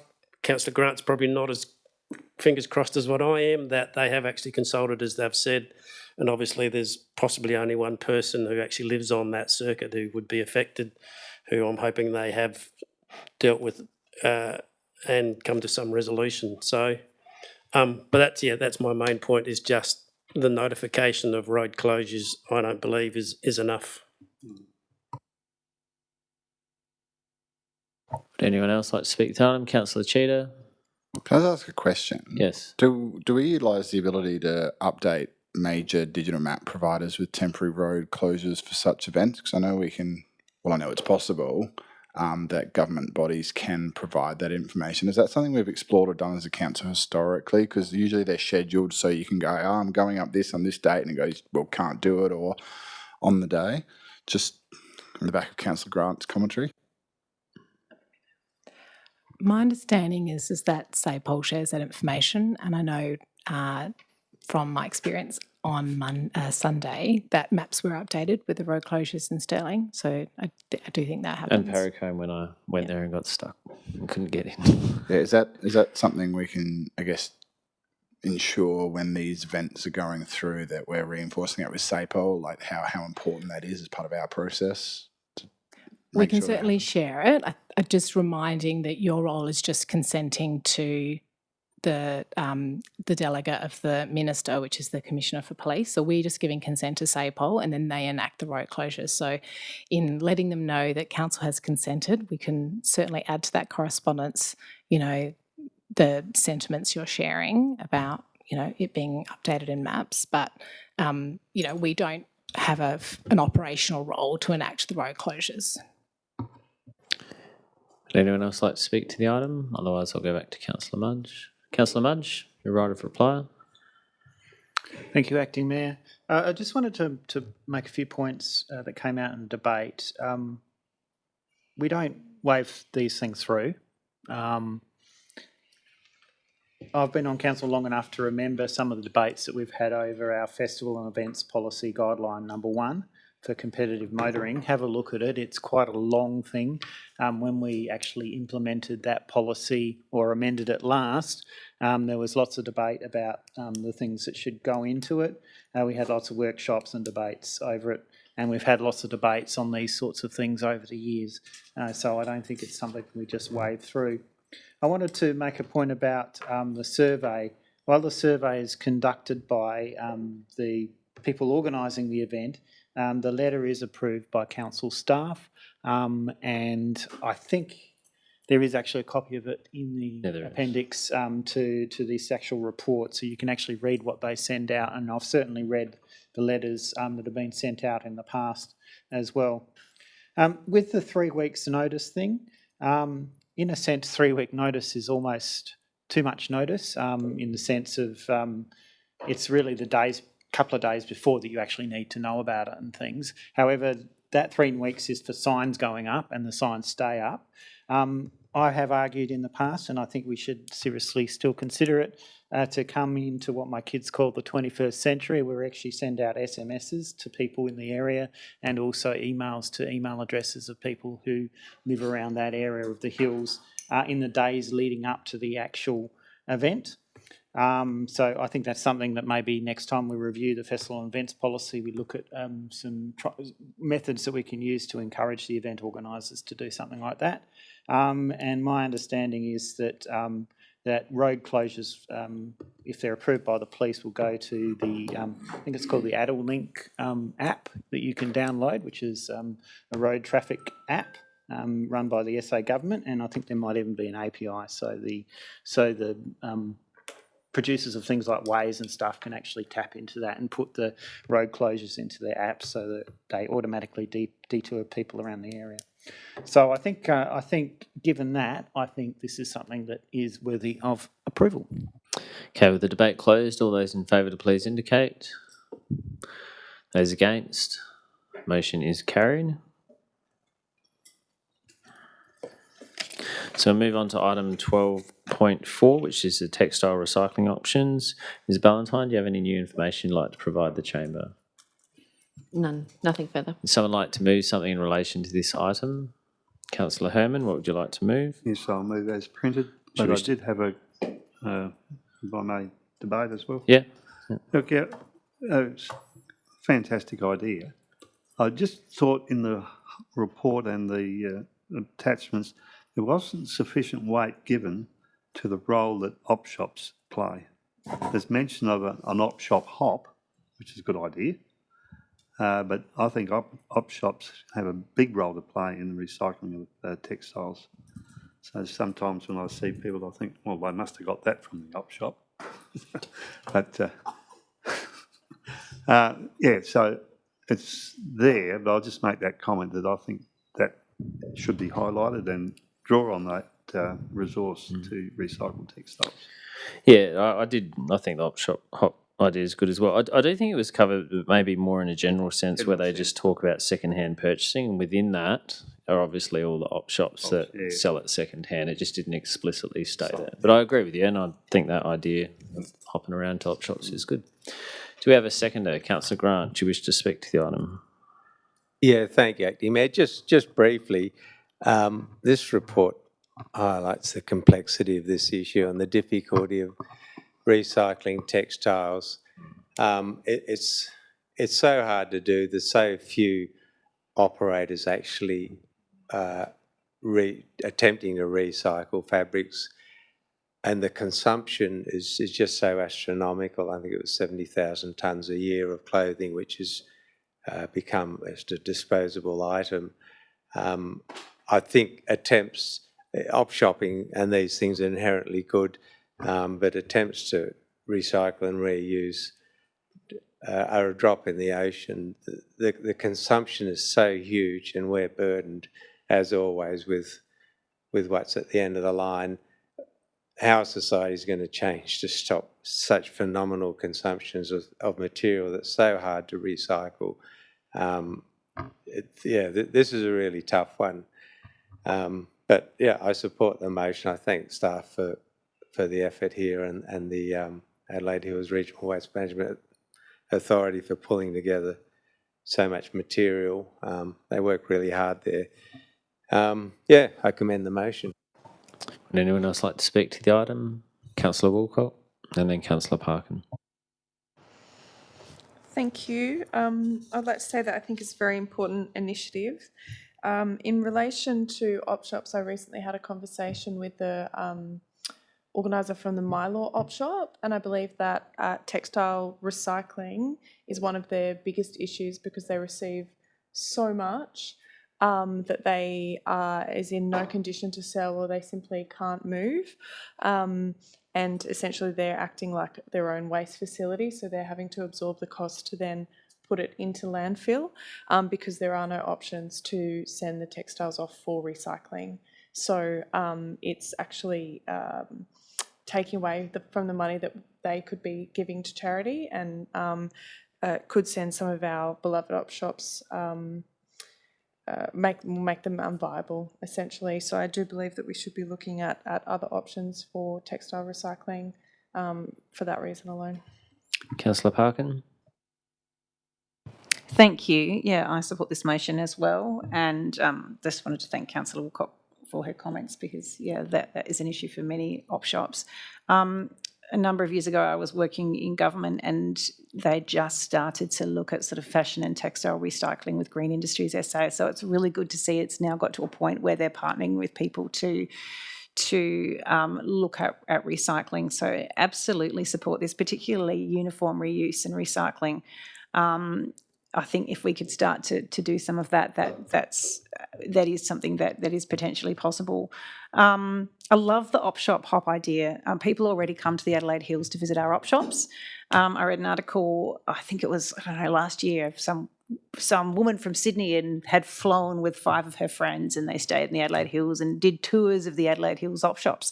So it's already happening, to be able to put a map together so that, Tourism and SA can promote it. I think it is something that we offer that not many other regions offer, is like really cool op shops and cool little towns and beautiful roads. And, it is something that we can really make appealing from a tourism point of view that does so much good in other areas, good for charitable organisations, good for sort of reusing and recycling. It's got so many benefits and tie-ins. So I don't know whose idea it was, but it's a great idea and I can't wait to see the map. And I fully support the motion. Thank you. Would anyone else? Councillor Boyd? Yes, through you, Acting Mayor. Now, the Mission Shop, South Australia, used to rent a aeroplane hangar-sized shed off of ETSA next to Sticky Rice in Stirling. And for decades, they processed their clothes. I volunteered there. Their clothes in the hangar were like up to those top windows there. And they're actually just going through piles and piles of clothes. And they used to send it by container loads overseas. So anything that wasn't quite good enough for us would still go to them and they'd use it. Unfortunately, I don't know whose decision it was to let that go, but ETSA decided they wanted a little bit more room around their boxes and wires and gadgets. And so they cleared out, and there's never been a replacement space. And now all that the Mission Shop has now is that little op shop in Stirling, in Aldgate, next to the post office. And they're the same. They don't have enough bins. I think that they've got one bin, so they just cannot accept donations. The sign is pretty constant out there now. No donations accepted, please. I believe that the Stirling op shop, the Stirling Community District, used to be the nurses op shop. I think they might have 4 or 5 or 6 bins, and the Mission Shop in Aldgate has 1. So maybe with these bins, we could be collecting. We could let the clothes come through the normal cycle through the op shops first, and then the way we do textile management ourselves is just by collecting the overspill from the local op shops that are already there. I don't know. Well, the report does sort of explore the different, I guess, companies that do that, but there are challenges with that, and I guess ultimately I think the focus and the intent is to reduce consumption, because that's what will have the biggest benefit for society, is just not to be going through 70,000+ tonnes of textiles every year. Councillor Cheetah? I will be brief, but I do support the motion. And if anyone does want to consider it, especially someone who's looking at putting their hand up to going to the local government NGA later this year, possibly something to bring to the table as a conversation as a sector broadly in local government, some of the challenges we have with textiles, but also bring it to the national attention of the federal government as well, in terms of how they allow that level of consumption to go on. So just food for thought. Anyone else like to speak to the item? Councillor Gallagher. What is the expected cost to the council? Ms. Ballantyne? For delivering on, I mean, the motion itself says subject to council funding, so I think within these priorities that we're endorsing, it would be looking at partnering with green industries and that sort of thing. Otherwise, it would have to go through a budget process. Am I correct in saying that? yep. Correct. I think what you're trying to possibly consider and avoid is if we were to become a collection agent that needed to dispose of it in effect from our residents. That would be a terrible, terrible thing. We will make sure that doesn't happen. I will speak. Sure.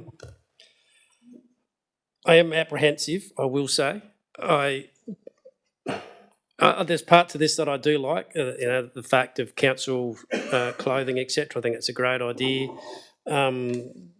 This repair shops or whatever, I think, oh, come on. Most kids don't want to do sewing at school anymore. It's not cool. So, yeah, we're going to do that. But on the other side, we do have a place called Fabric sitting at Labothal, which maybe could be utilised somewhere in this.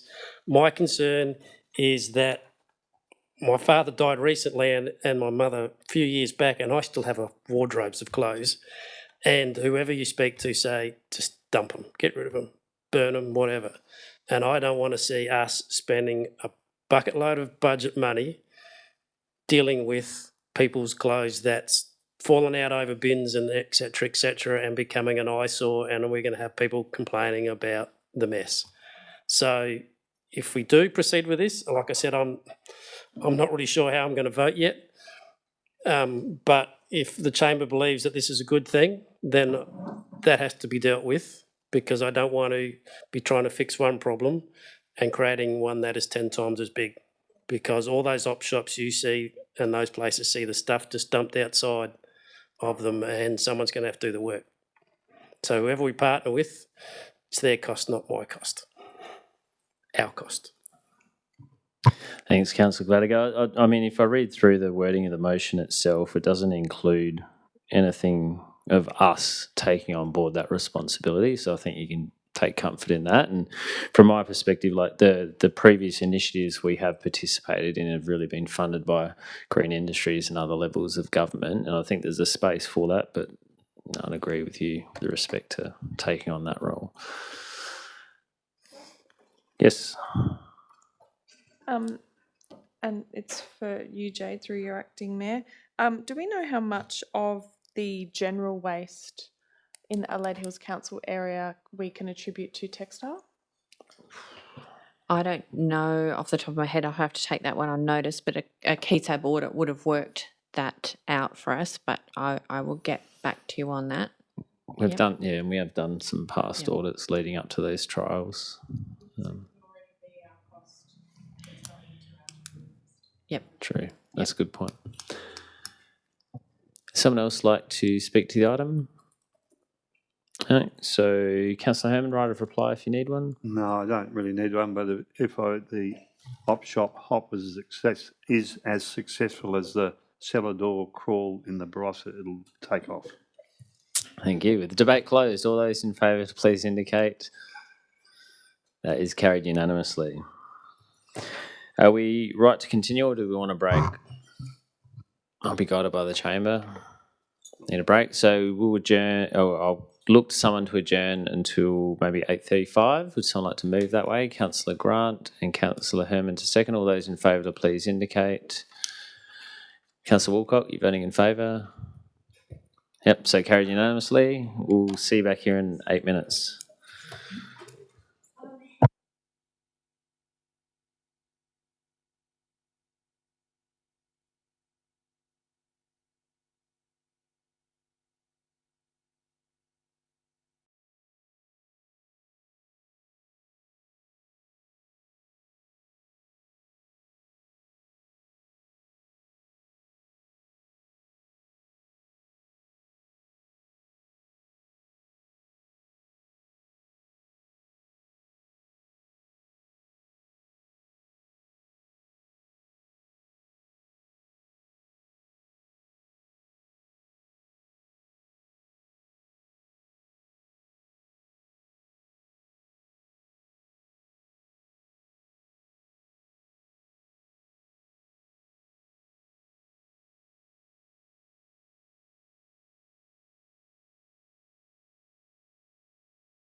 resume our meeting. The next item on the agenda is the Montacute Quarry. Now, Ms Ballantyne, do you have any new or additional information you'd like to provide the Chamber in relation to this item? Oh yeah, we'll just see how, Councillor Gladego has decided regarding his conflict. Not a happy camper. Yes, I will declare a material conflict of interest with this due to the fact that our family actually owns a tenement to a quarry that is on our family property and receives a royalty. So I will be leaving the meeting. Yes, thank you.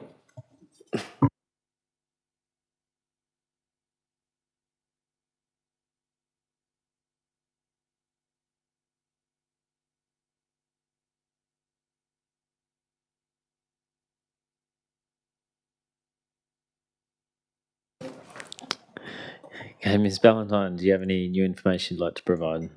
I just wanted to clarify that this is as a result of the body of work that is now underway to undo the backlog of administrative Yes.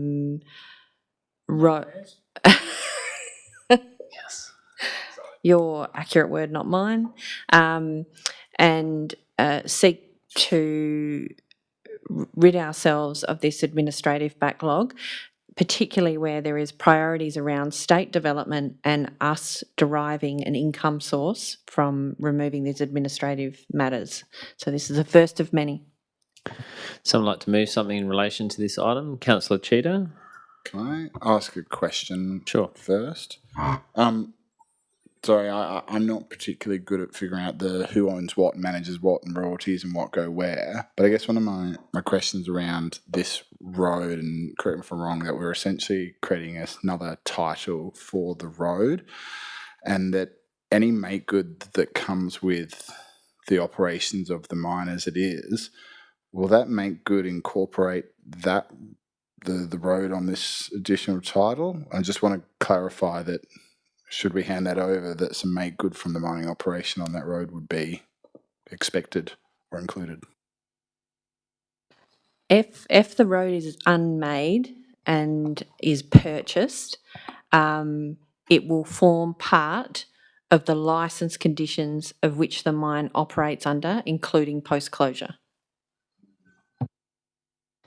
Councillor Sistock? I'll have a question before I move the recommendation. We don't know how much this is worth, this land, at this point in time. Correct. Aren't we putting the cart before the horse in respect to disposing of this asset? Well, this is to go out to consultation, right? And then it will come back, and then there'll be. It's got to come back to council. Not necessarily. So if there are any, I guess, negative responses, it would come back to council. But within the resolution itself, I can't remember exactly where it talks about it being at no. Yeah, so under point D, at no less than the market value of the unmade closed road. Yeah, Yeah, what's the market value? We don't know yet. Yeah, I understand that, and correct me if I'm wrong. Irrespective of what the market value is for this land, that's what it is, and 3,800 metres long by 2.5 metres wide is the average road. That's 10,000 square metres minimum of land, community land. And my question is, council, notwithstanding what the valuation comes back at, council can put any price it likes on that land for sale. Is that not the case? It could. We'll be, if this motion goes through in its current form, we'll be denied that opportunity.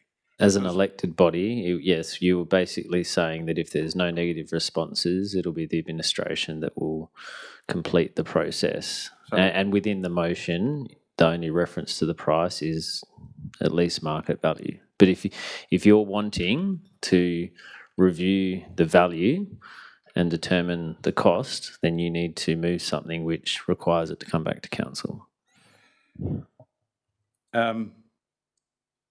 Yes, I will. I'll move. The recommendation I'll move is printed. Save and except for an additional HI, which will say, notwithstanding the above, that once a valuation is received,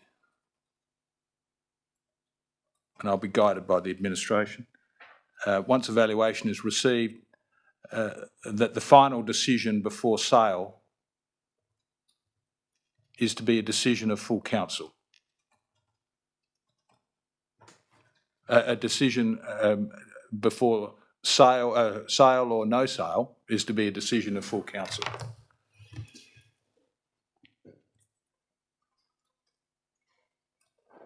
It just concerned, and speaking, if that's workable.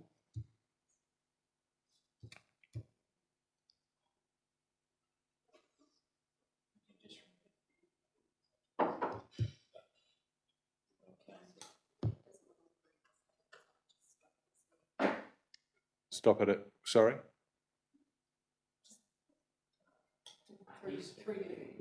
If you're wanting to achieve permission to go to consultation, but then to have it come back after consultation or once it's gone to market value?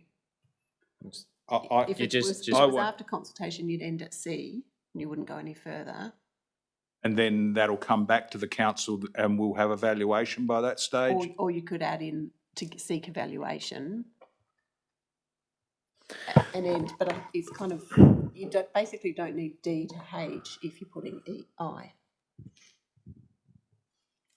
Yeah, because the rest is about the actual formalisation of the sale. Okay. So you could have a D that basically says that a further report be brought back to council on the results of consultation inclusive of the valuation. Yep, I'll accept that. If that could be my amendment, or it'll be the motion, because it hasn't been moved as yet. I'll just give a moment and I'll speak to it.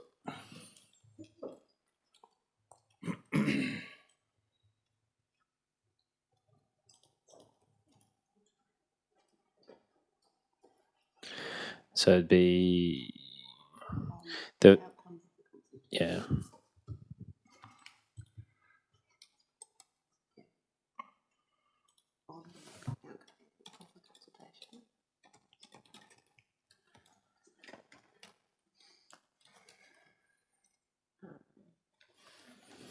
And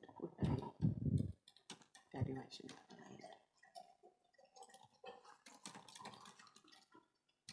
Okay, happy with the wording on the screen?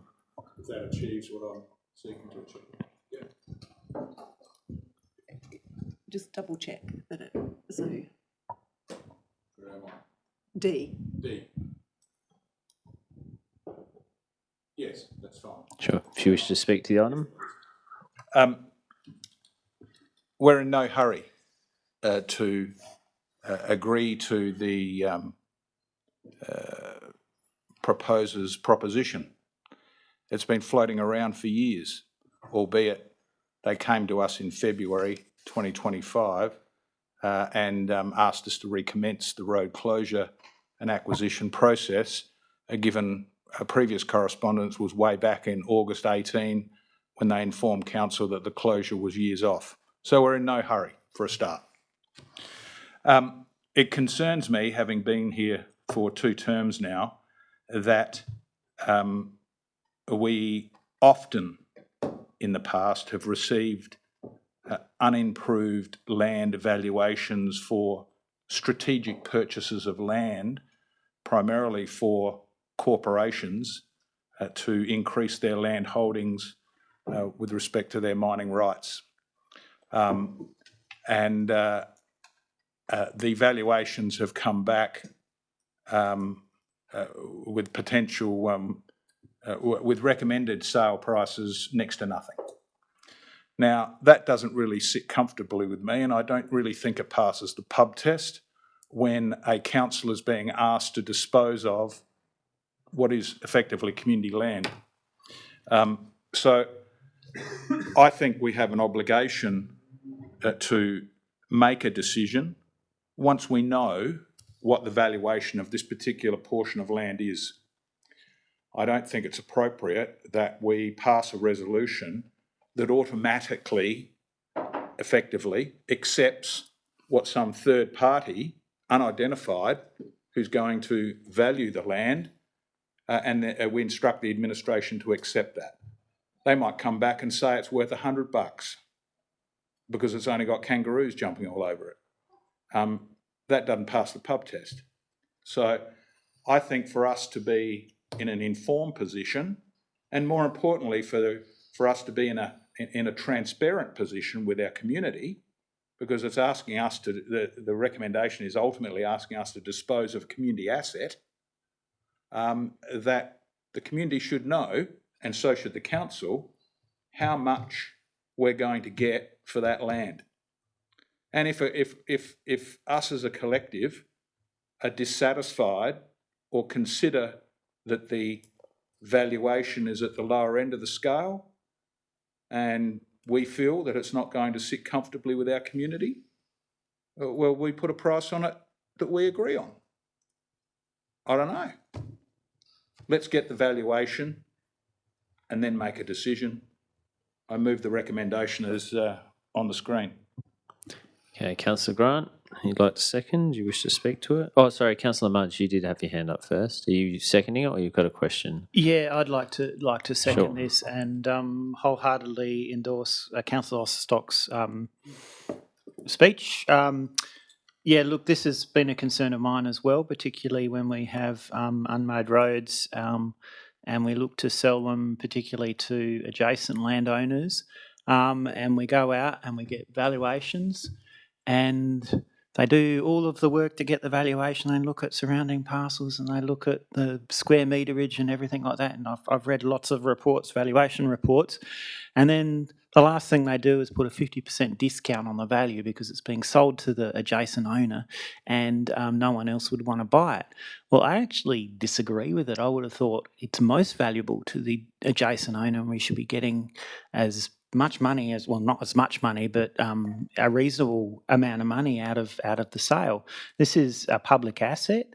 In this particular case, it's land which is going to be to assist with the operator of this quarry in actually expanding their quarry and actually making additional commercial gain from it. And it's a bit like the arguments with respect to royalties, mining royalties. A private person is using public land basically to actually make commercial gain, and the public deserve some sort of income from that, basically. So I wholeheartedly endorse Councillor Osterstock's changes to this motion. I think it's probably about time that this particular unmade road is sold to the organisation which has obviously been using it for years anyway. But I think we should definitely get what is probably a fair price for our ratepayers in our community from it. Councillor Grant, did you wish to speak? And then Councillor Yeah, Parker. thank you. Just briefly, look, I thank staff for this report, and I can see exactly what needs to be done here to tidy up the situation, but I agree completely with the motion and the comments that have been made. On my 7 years on council, I've seen many parcels of land sold for peanuts. When we've bought amounts of land for road alignments or the like, we've paid many, many times more than we've sold land for, often selling it to people who could only buy it from us, while buying land in identical areas for much higher. And when the question was raised, the answer was, oh, maybe it was a different valuer. Well, this land is worth what we choose to sell it for. It's as simple as that. No valuer. A valuer's report may be of some worth, but the only value that's given to it is what the seller's prepared to take. And that should be a reasonable amount. We've got no reason to block the development of this quarry. But they're already using the land that's public land, presumably without a licence or our consent. It should come back to this chamber to ensure that we get proper remuneration, as we should with any parcel that we distribute. And I think the culture in the past has been to give them away very cheaply, simply to dispose of the asset. Well, it's a public asset, and it's our duty to ensure that the public gets the maximum return. Councillor Parkin. I would just like to agree wholeheartedly with all of the comments from my colleagues. It is a mystery why there was a prevailing culture to significantly discount community and public land when, I guess, disposing of it to interested parties. And I must admit that, like my colleagues, I never really understood why we did that. We certainly didn't have to. So, and, given our current economic situation, I don't think we should continue to. So I fully support this motion, and I thank Councillor Ostertalk for changing it and bringing it forward. Thank you. Councillor Cheetah, then Councillor Herman. I've just got a question. I guess I'm cognizant, and I support Councillor Ostertalk's motion. I guess we're at a next step later from a price perspective on how much this road is needed, and I think Ms. Ballantyne pointed out before, this is one of many similar ones that are coming along. I guess I just want to understand, I couldn't really pick it out from the report, how much do they need this? So is there a risk at this point if we're dragging our feet on this, that they go, this isn't actually important enough to us, and then we sort of, I guess, lose the opportunity? Because I guess that's what this is for us, is an opportunity to offload a parcel of land to generate some revenue, but is there a risk we may lose the opportunity if we drag our feet too long on it? So I've personally undertaken to determine why this one rose to the top to bring to you, and the reason is, and why the previous withdrawal was made. This quarry is supporting the trunk infrastructure of mains, water pipes and sewage pipes to the affordable housing develops north and south of the city. It elevated enough from my assessment to bring it to you, so I would be more than supportive of getting the answers to your questions and getting the valuation, but I would urge you to consider its overall implication for state development. It's why we elevated it to be the first that we bring to you. Councillor Herman. Yes, I've been around too. This has been around forever, and I'm really pleased that it's come forward. There was a lot of objection, I think, from local residents, not only from the Adelaide Hills Council, but also from Burnside Council about the expansion of the mine in the... That's different mine. That's a different That's mine? White Rock Quarry. Yeah. Okay. So this one, I think, we'll never use the road. I think we should sell it. But the point is, for how much? Yeah. So the question would be to someone, if the valuation came in at $10,000 and we reckon that that's not enough, we need to have good reason to say that, and I can see the argument. That's a future decision question. But I'm just wondering what criteria, when the report comes back, we need some criteria. If the valuation is X, we believe that's low, but we need some, we just can't pluck a figure out there and say, no, it will be 2X. We need some basis to justify the price we're going to sell it for. Yeah, I mean, I guess the report will come back with the results from the consultation, the valuation, and then some rationale as to why. But I don't think we need to go into that tonight. No, that's a future decision. We get that, so we can't sort of horse trade it on the night when that decision comes back. Thank you. Councillor Woolcock? I have a question, if I may, around the timeliness of that process to go out and get the valuation, have it come back for review for this chamber. How long would that process take? If we get consent to the other elements of the resolution, we intend to proceed as quickly as possible for this one, noting those prior reasons. What I'll need to clarify is it's not land, it's an unmade road, so the valuation process, and I'll clarify if actually has criteria as to how it can be valued. That's what we'll urgently pursue.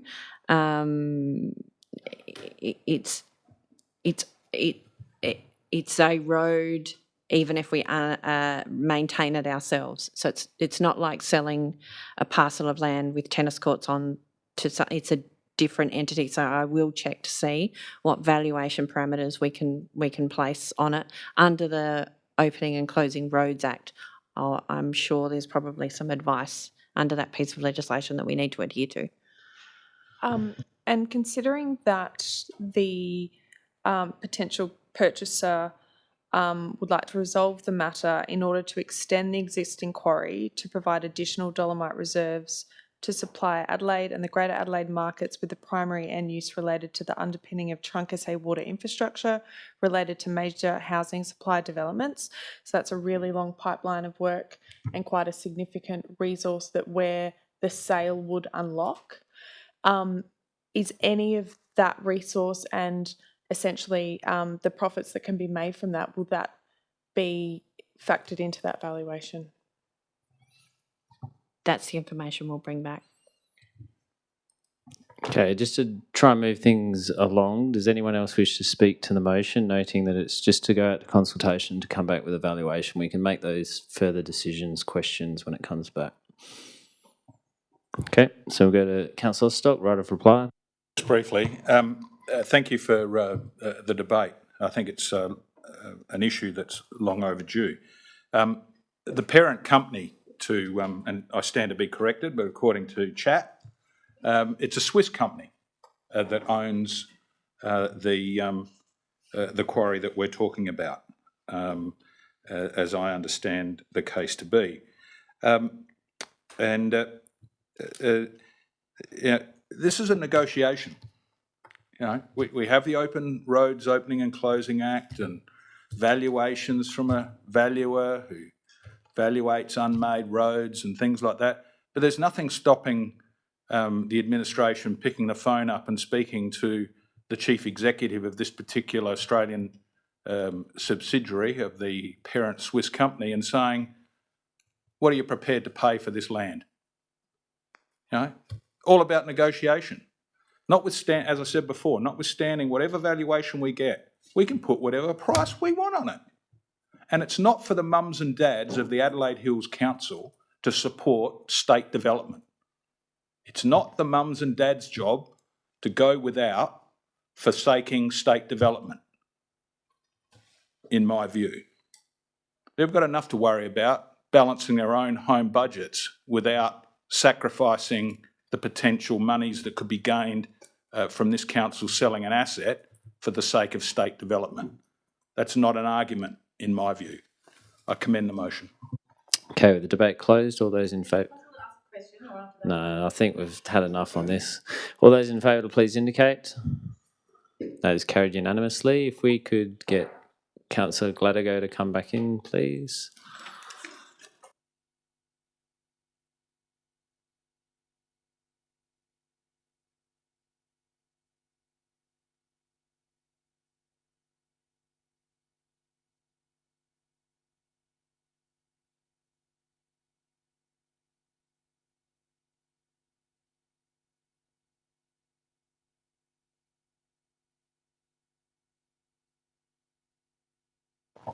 Okay, so we'll move on to item 12.6, the lease for the Balhana Uniting Church Youth Group.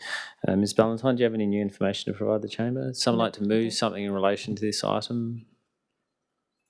Councillor Osterstock, what would you like to move? I'll move the recommendations printed, but I do stand to be corrected again. With respect to the Uniting Church, didn't we have an issue with the Uniting Church going back several years at Uradla where we wanted to expand a car park? For the sake of no, you're thinking of Norton Summit. But that's a separate. It is a separate issue, but was it the Uniting Church? No, but was it Anglican? Can we just take a step back? And it's 9 o'clock at night, and let's focus on the decisions at hand. Okay. Thanks. Thank you for that clarification. The Anglican Church wholeheartedly support this motion for the Uniting Church. Acting Mayor. Do I have a seconder? Councillor Cheetah, do you wish to speak to the item? Councillor Herman? Yes, I do. First of all, a question. In the agreement, the lease agreement, it says that the lessee will maintain the gutters. I raised this when we first went 2 or 3 months ago when it came out for consultation. I think that's an unreasonable request on anyone. It is part of the building. They don't have to maintain the wall, they don't have to maintain the roof, but we expect them to maintain the gutters. So Just a point of clarification, they are expected to maintain the gutters. the gutters, Yes, but they're not. I disagree. You were I think you were talking in relation to the replacement. So they're required to maintain both the roof and the gutters. We replace the roof, they replace the gutters. It's on page 197. I'm not, I think the roof and the gutter are the same sort of thing, so I don't support the maintenance or the replacement of the gutters. Okay. Well, I suppose I have to move it now because I've spoken. I guess so. We've got. Well, I'll ask the director first before I consider an amendment. Could I get a comment from the director? You've kind of spoken to it already, but I guess you can ask a question. My question is, will the director comment on what I've just stated? Okay, so for those of you curious, while the administration have a look at it, it's on page 197 where it basically outlines maintenance repair responsibilities. And at the moment, the lease requires the leasee to maintain roofs, gutters and downpipes and also to replace gutters and downpipes, whereas we replace the roof. And that's what Councillor Hammond's referring to. So I'll just see what the administration have to say. My investigation into this, Schedule 3 appears to be a standard list, and then we select which is relevant to the particular site. Where that gutter and roof quirk comes from is when it is a built form that was built by the community group themselves, not council. And previously there were restrictions on council's access to the built form, noting they didn't purchase it. So it's the ground lease. It stemmed from a ground lease. I agree it's confusing, and it is going to be part of the review in the building asset management plan and the policy framework attached to that as to the standard conditions and clauses will apply in the leases. But at this juncture, it's not an issue for this particular lease. And in order to undo all that standard clause work before we were to issue this lease, it was problematic. But I note the confusion, and it stems from it being a ground lease and not an asset that we constructed. Thank you. If we allow this to, further question, if we allow this to go through with them responsible for the replacement of the gutters, when you finish your review of the standard lease, is it possible to review that and change it? Most definitely. The intent is that everyone's lease will be revised following our revision of the template. Thank you. Last question is, when's that review likely to be completed?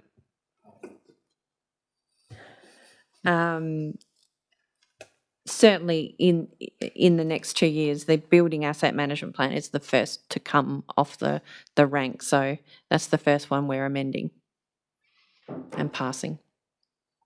Now, where am I at? Have I spoken or? Yeah, I'd say you've spoken.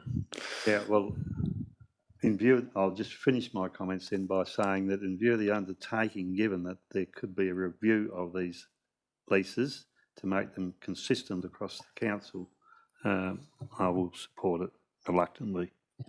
Thanks, Councillor Herman. Would anyone else like to speak to the item? Councillor Stock, no need for a right of reply. With the debate closed, all those in favour to please indicate. That's carried unanimously.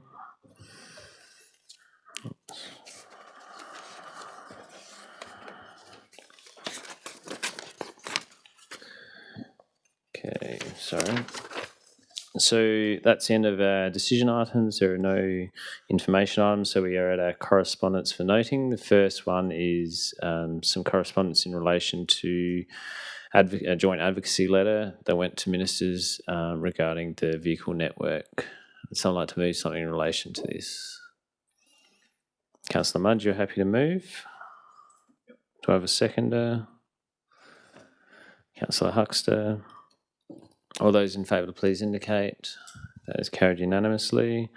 The next batch is in relation to the Flood Management Authority, which is 4 separate pieces or letters. So I'd like to move something in relation to that. Councillor Grant. Just receiving and noting. Do we have a seconder? Councillor Trescothick. All those in favour, please indicate. That is carried unanimously. Next one is a letter from the Minister for Local Government regarding boundary change. Councillor Ostock, you're happy to move. To receive and note. And the seconder, Councillor Mudge. All those in favour to please indicate. That is carried unanimously. The Regional Waste Management Authority, quarterly reporting. Councillor Grant, you're happy to move that way. Seconder, Councillor Parkin. I think that was the first, I will speak to that. I think that was the first one that we've received from an external body with a quarterly update like that. And I quite appreciate it because it gives us who's not on the authority some insight into what's happening. So yeah, it's good to see. Yeah, if I can just speak briefly to it, I encourage everyone to read that report. This is a major part of our budgetary expenditures, waste management. So it's worth just having your finger on the pulse. It relates to all sorts of other things, including the fabric issue mentioned earlier. So please have a read of that, and I'd be interested in any thoughts on that, good or bad. Thanks. So I'll put that to the vote. All those in favour indicate. That is carried unanimously. And last one is Resilient Hills and Coast Annual Report and Letter. Someone like to move to receipt and note that. Councillor Boyd. Do I have a seconder? Councillor Mudge. All those in favour to please indicate. That is carried unanimously. Noting we've already had lots of questions tonight. Does anyone have a question without notice? Councillor Herman. CEO. Could you just turn your microphone on, please? Have there, since the new year, has there been any further discussions with DIT about the Woodside footpath near the Army Barracks and also the footpath at North East Road, Inglewood? Through you, Acting Mayor, no, there haven't been any further discussions, but we do have, as you know, regular meetings with the executive of DIT, and that is on the list to talk about. I'll just ask you if you could gravitate it like cream, let it rise to the top. Sure. Would be good. Thank you. I think you answered my other question. Thank you. Does anyone have a motion without notice? No. So we'll move on to reports. Thank you for those who circulated their commitments. And we have no reports from external organisations, so I'll pass over to the CEO to provide his update.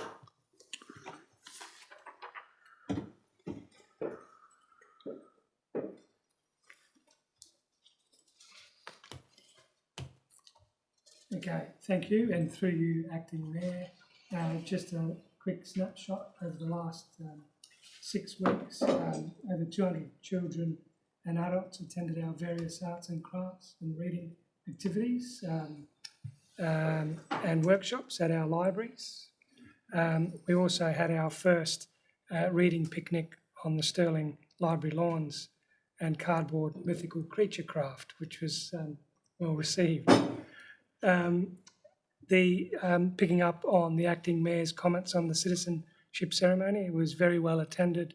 We had over 200 attendees and there was 42 new citizens that took their pledge, which was an outstanding event, and 16 community service awards as well were issued. Within corporate services, just some highlights, the obvious ones, the Tour Down Under, as you'd appreciate, it was a triumph. It was a great success, well received by the community, and there was a great turnout at each leg, and in particular in the Stirling event. And we've had quite a number of very positive feedback from key stakeholders in the community on those events. More operationally, our field enterprise bargaining agreement was approved on the 20th of January, and that will be in effect until the 30th of June 2028. So that was quite a successful process, and a credit to all those that were involved. Amy Gillett, we have undertook some preliminary investigations, and we are preparing some budget estimations, and that's for this final or the 5th stage of the extension, and that will be brought back to council for their consideration. And there has been a development of a concept design. And this is the season at the moment for reseals, so you'll find that there's lots of road reseal programs underway and spray seal treatments, and that'll continue right through to probably mid-March. And the focus areas are Stirling, Aldgate, Cuddly Creek and Kersbrook areas. That's all. Thank you. Does anyone have any questions of the CEO? Councillor Parkin? I'd like to thank you for resealing Gould Road. It smells satisfyingly of tarmac, and I'm enjoying driving on it. Thanks. Councillor Mudge, and then Councillor Osterstock. It's not really a question, but it's just a comment. I did stay home and watch the Stirling race on TV, the whole thing, and I thought it was fantastic, the coverage that this area got, particularly 8 laps.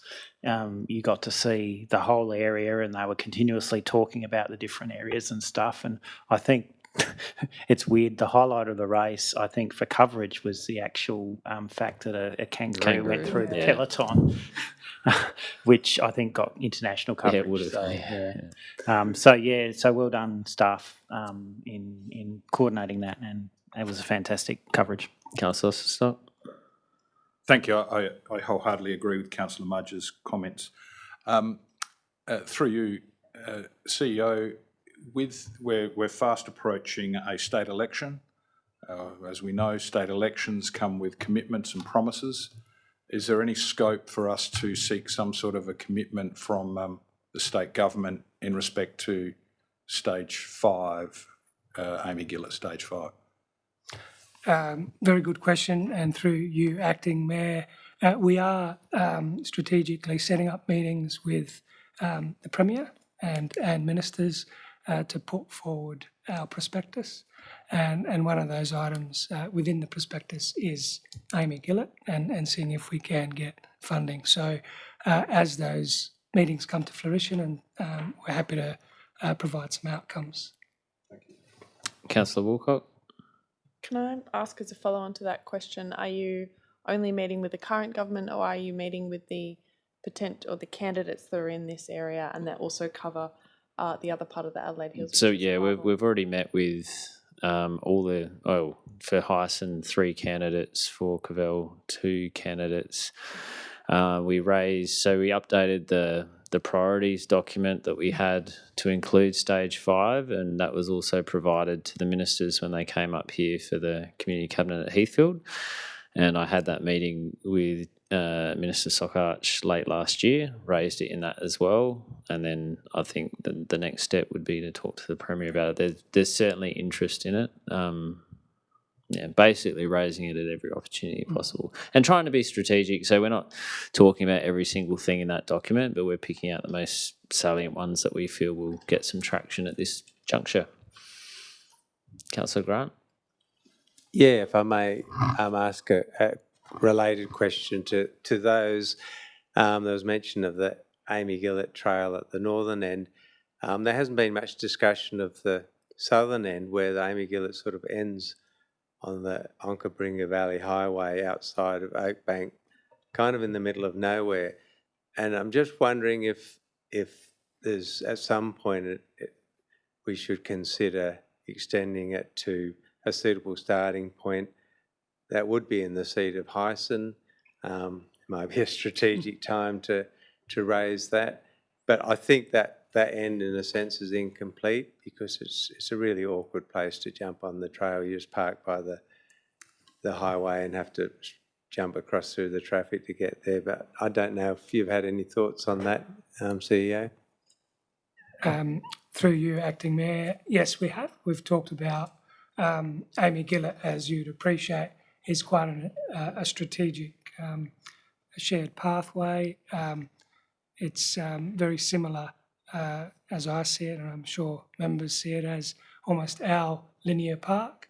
And if you think about the potentials of linear park and how that took years to make sure it's got the right connectivity around access to communities and also businesses, I think we should look at Amy Gillett in a very similar way, and that includes around where it begins and where it ends. So there has been some discussion, but very high level discussion, and even we've had discussion with Mount Barker Council because they would like to make it relevant in their area as well. Final question, Councillor Herman, then we'll move on. Yes, CEO, your comment about the resetting program. I received a phone call. They asked, why do council staff reseal just before a heat wave so the resealing melts and the cars pick up the gravel? Yeah, so it's not effective prior to a heat wave. Just make that, that's a comment from one of the people whose road was resealed. And just in terms of strategic issues, if you're speaking to government, the Houghton Community Hub, let's not leave that off the list. The state government might be interested in that, so if you can just leave that, put that on your list, of shopping list. It is something that I actually asked Ms Ballantyne for an update about recently. I meant to raise it at the community cabinet, but I was second last on the list, and they had Pierce was it, behind me telling me to make it short, make it short, make it short. So I managed to get Amy Gillett based. And all right, Councillor. Noted. I first just wanted to congratulate the events team at Adelaide Hills Council for how they ran Sunday in particular. I thought it was exceptional. We were there in the tent, and a ratepayer walked by and said to us, this is a great use of ratepayer money, and I'm not sure that any elected member would have ever heard that before. So I thought he was being facetious, but he was quite genuine. So I think the way that it was, the whole area was advertised was really good, and I think they did an exceptional job in terms of logistics and management. Well done. All right, so we'll move on to reports of committees. We have one from the CAP from the 10th of December. If someone would like to move, just receive and note that. Councillor Mudge. I have a seconder, Councillor Gladigo. All those in favour to please indicate. That is carried unanimously. No other minutes from any other committee, so we're now to confidential items. The first one, 19.1, recovery of unpaid rates. So the first thing we need to do is to move into confidence. Someone like to move that way, although we've got Mr. Smith there. Can we just have that removed, please? Councillor Herman, you're happy to move into confidence? Yep. My position yes. in relation to the report, which identifies properties in North Ward. Some of those are very short streets. I am sure that I know the shorter streets, I know the people. I don't know who doesn't pay their rates or not, so I'm going to declare a material conflict of interest. So I may, my husband might be influenced, so I'm going to declare the material conflict of interest and leave the room when I finish my talk. Can you finish your form out there so we can move on? Sorry. You can take the form and pen, you can do it while you're waiting. All right, so we, while Councillor Herman makes his way out, we have someone move into confidence, Councillor Cheetah and Councillor Boyd. All those in favour, please indicate. That is carried unanimously, so we'll move into confidence. If we can just close the door, please. Yeah, we're just going to wait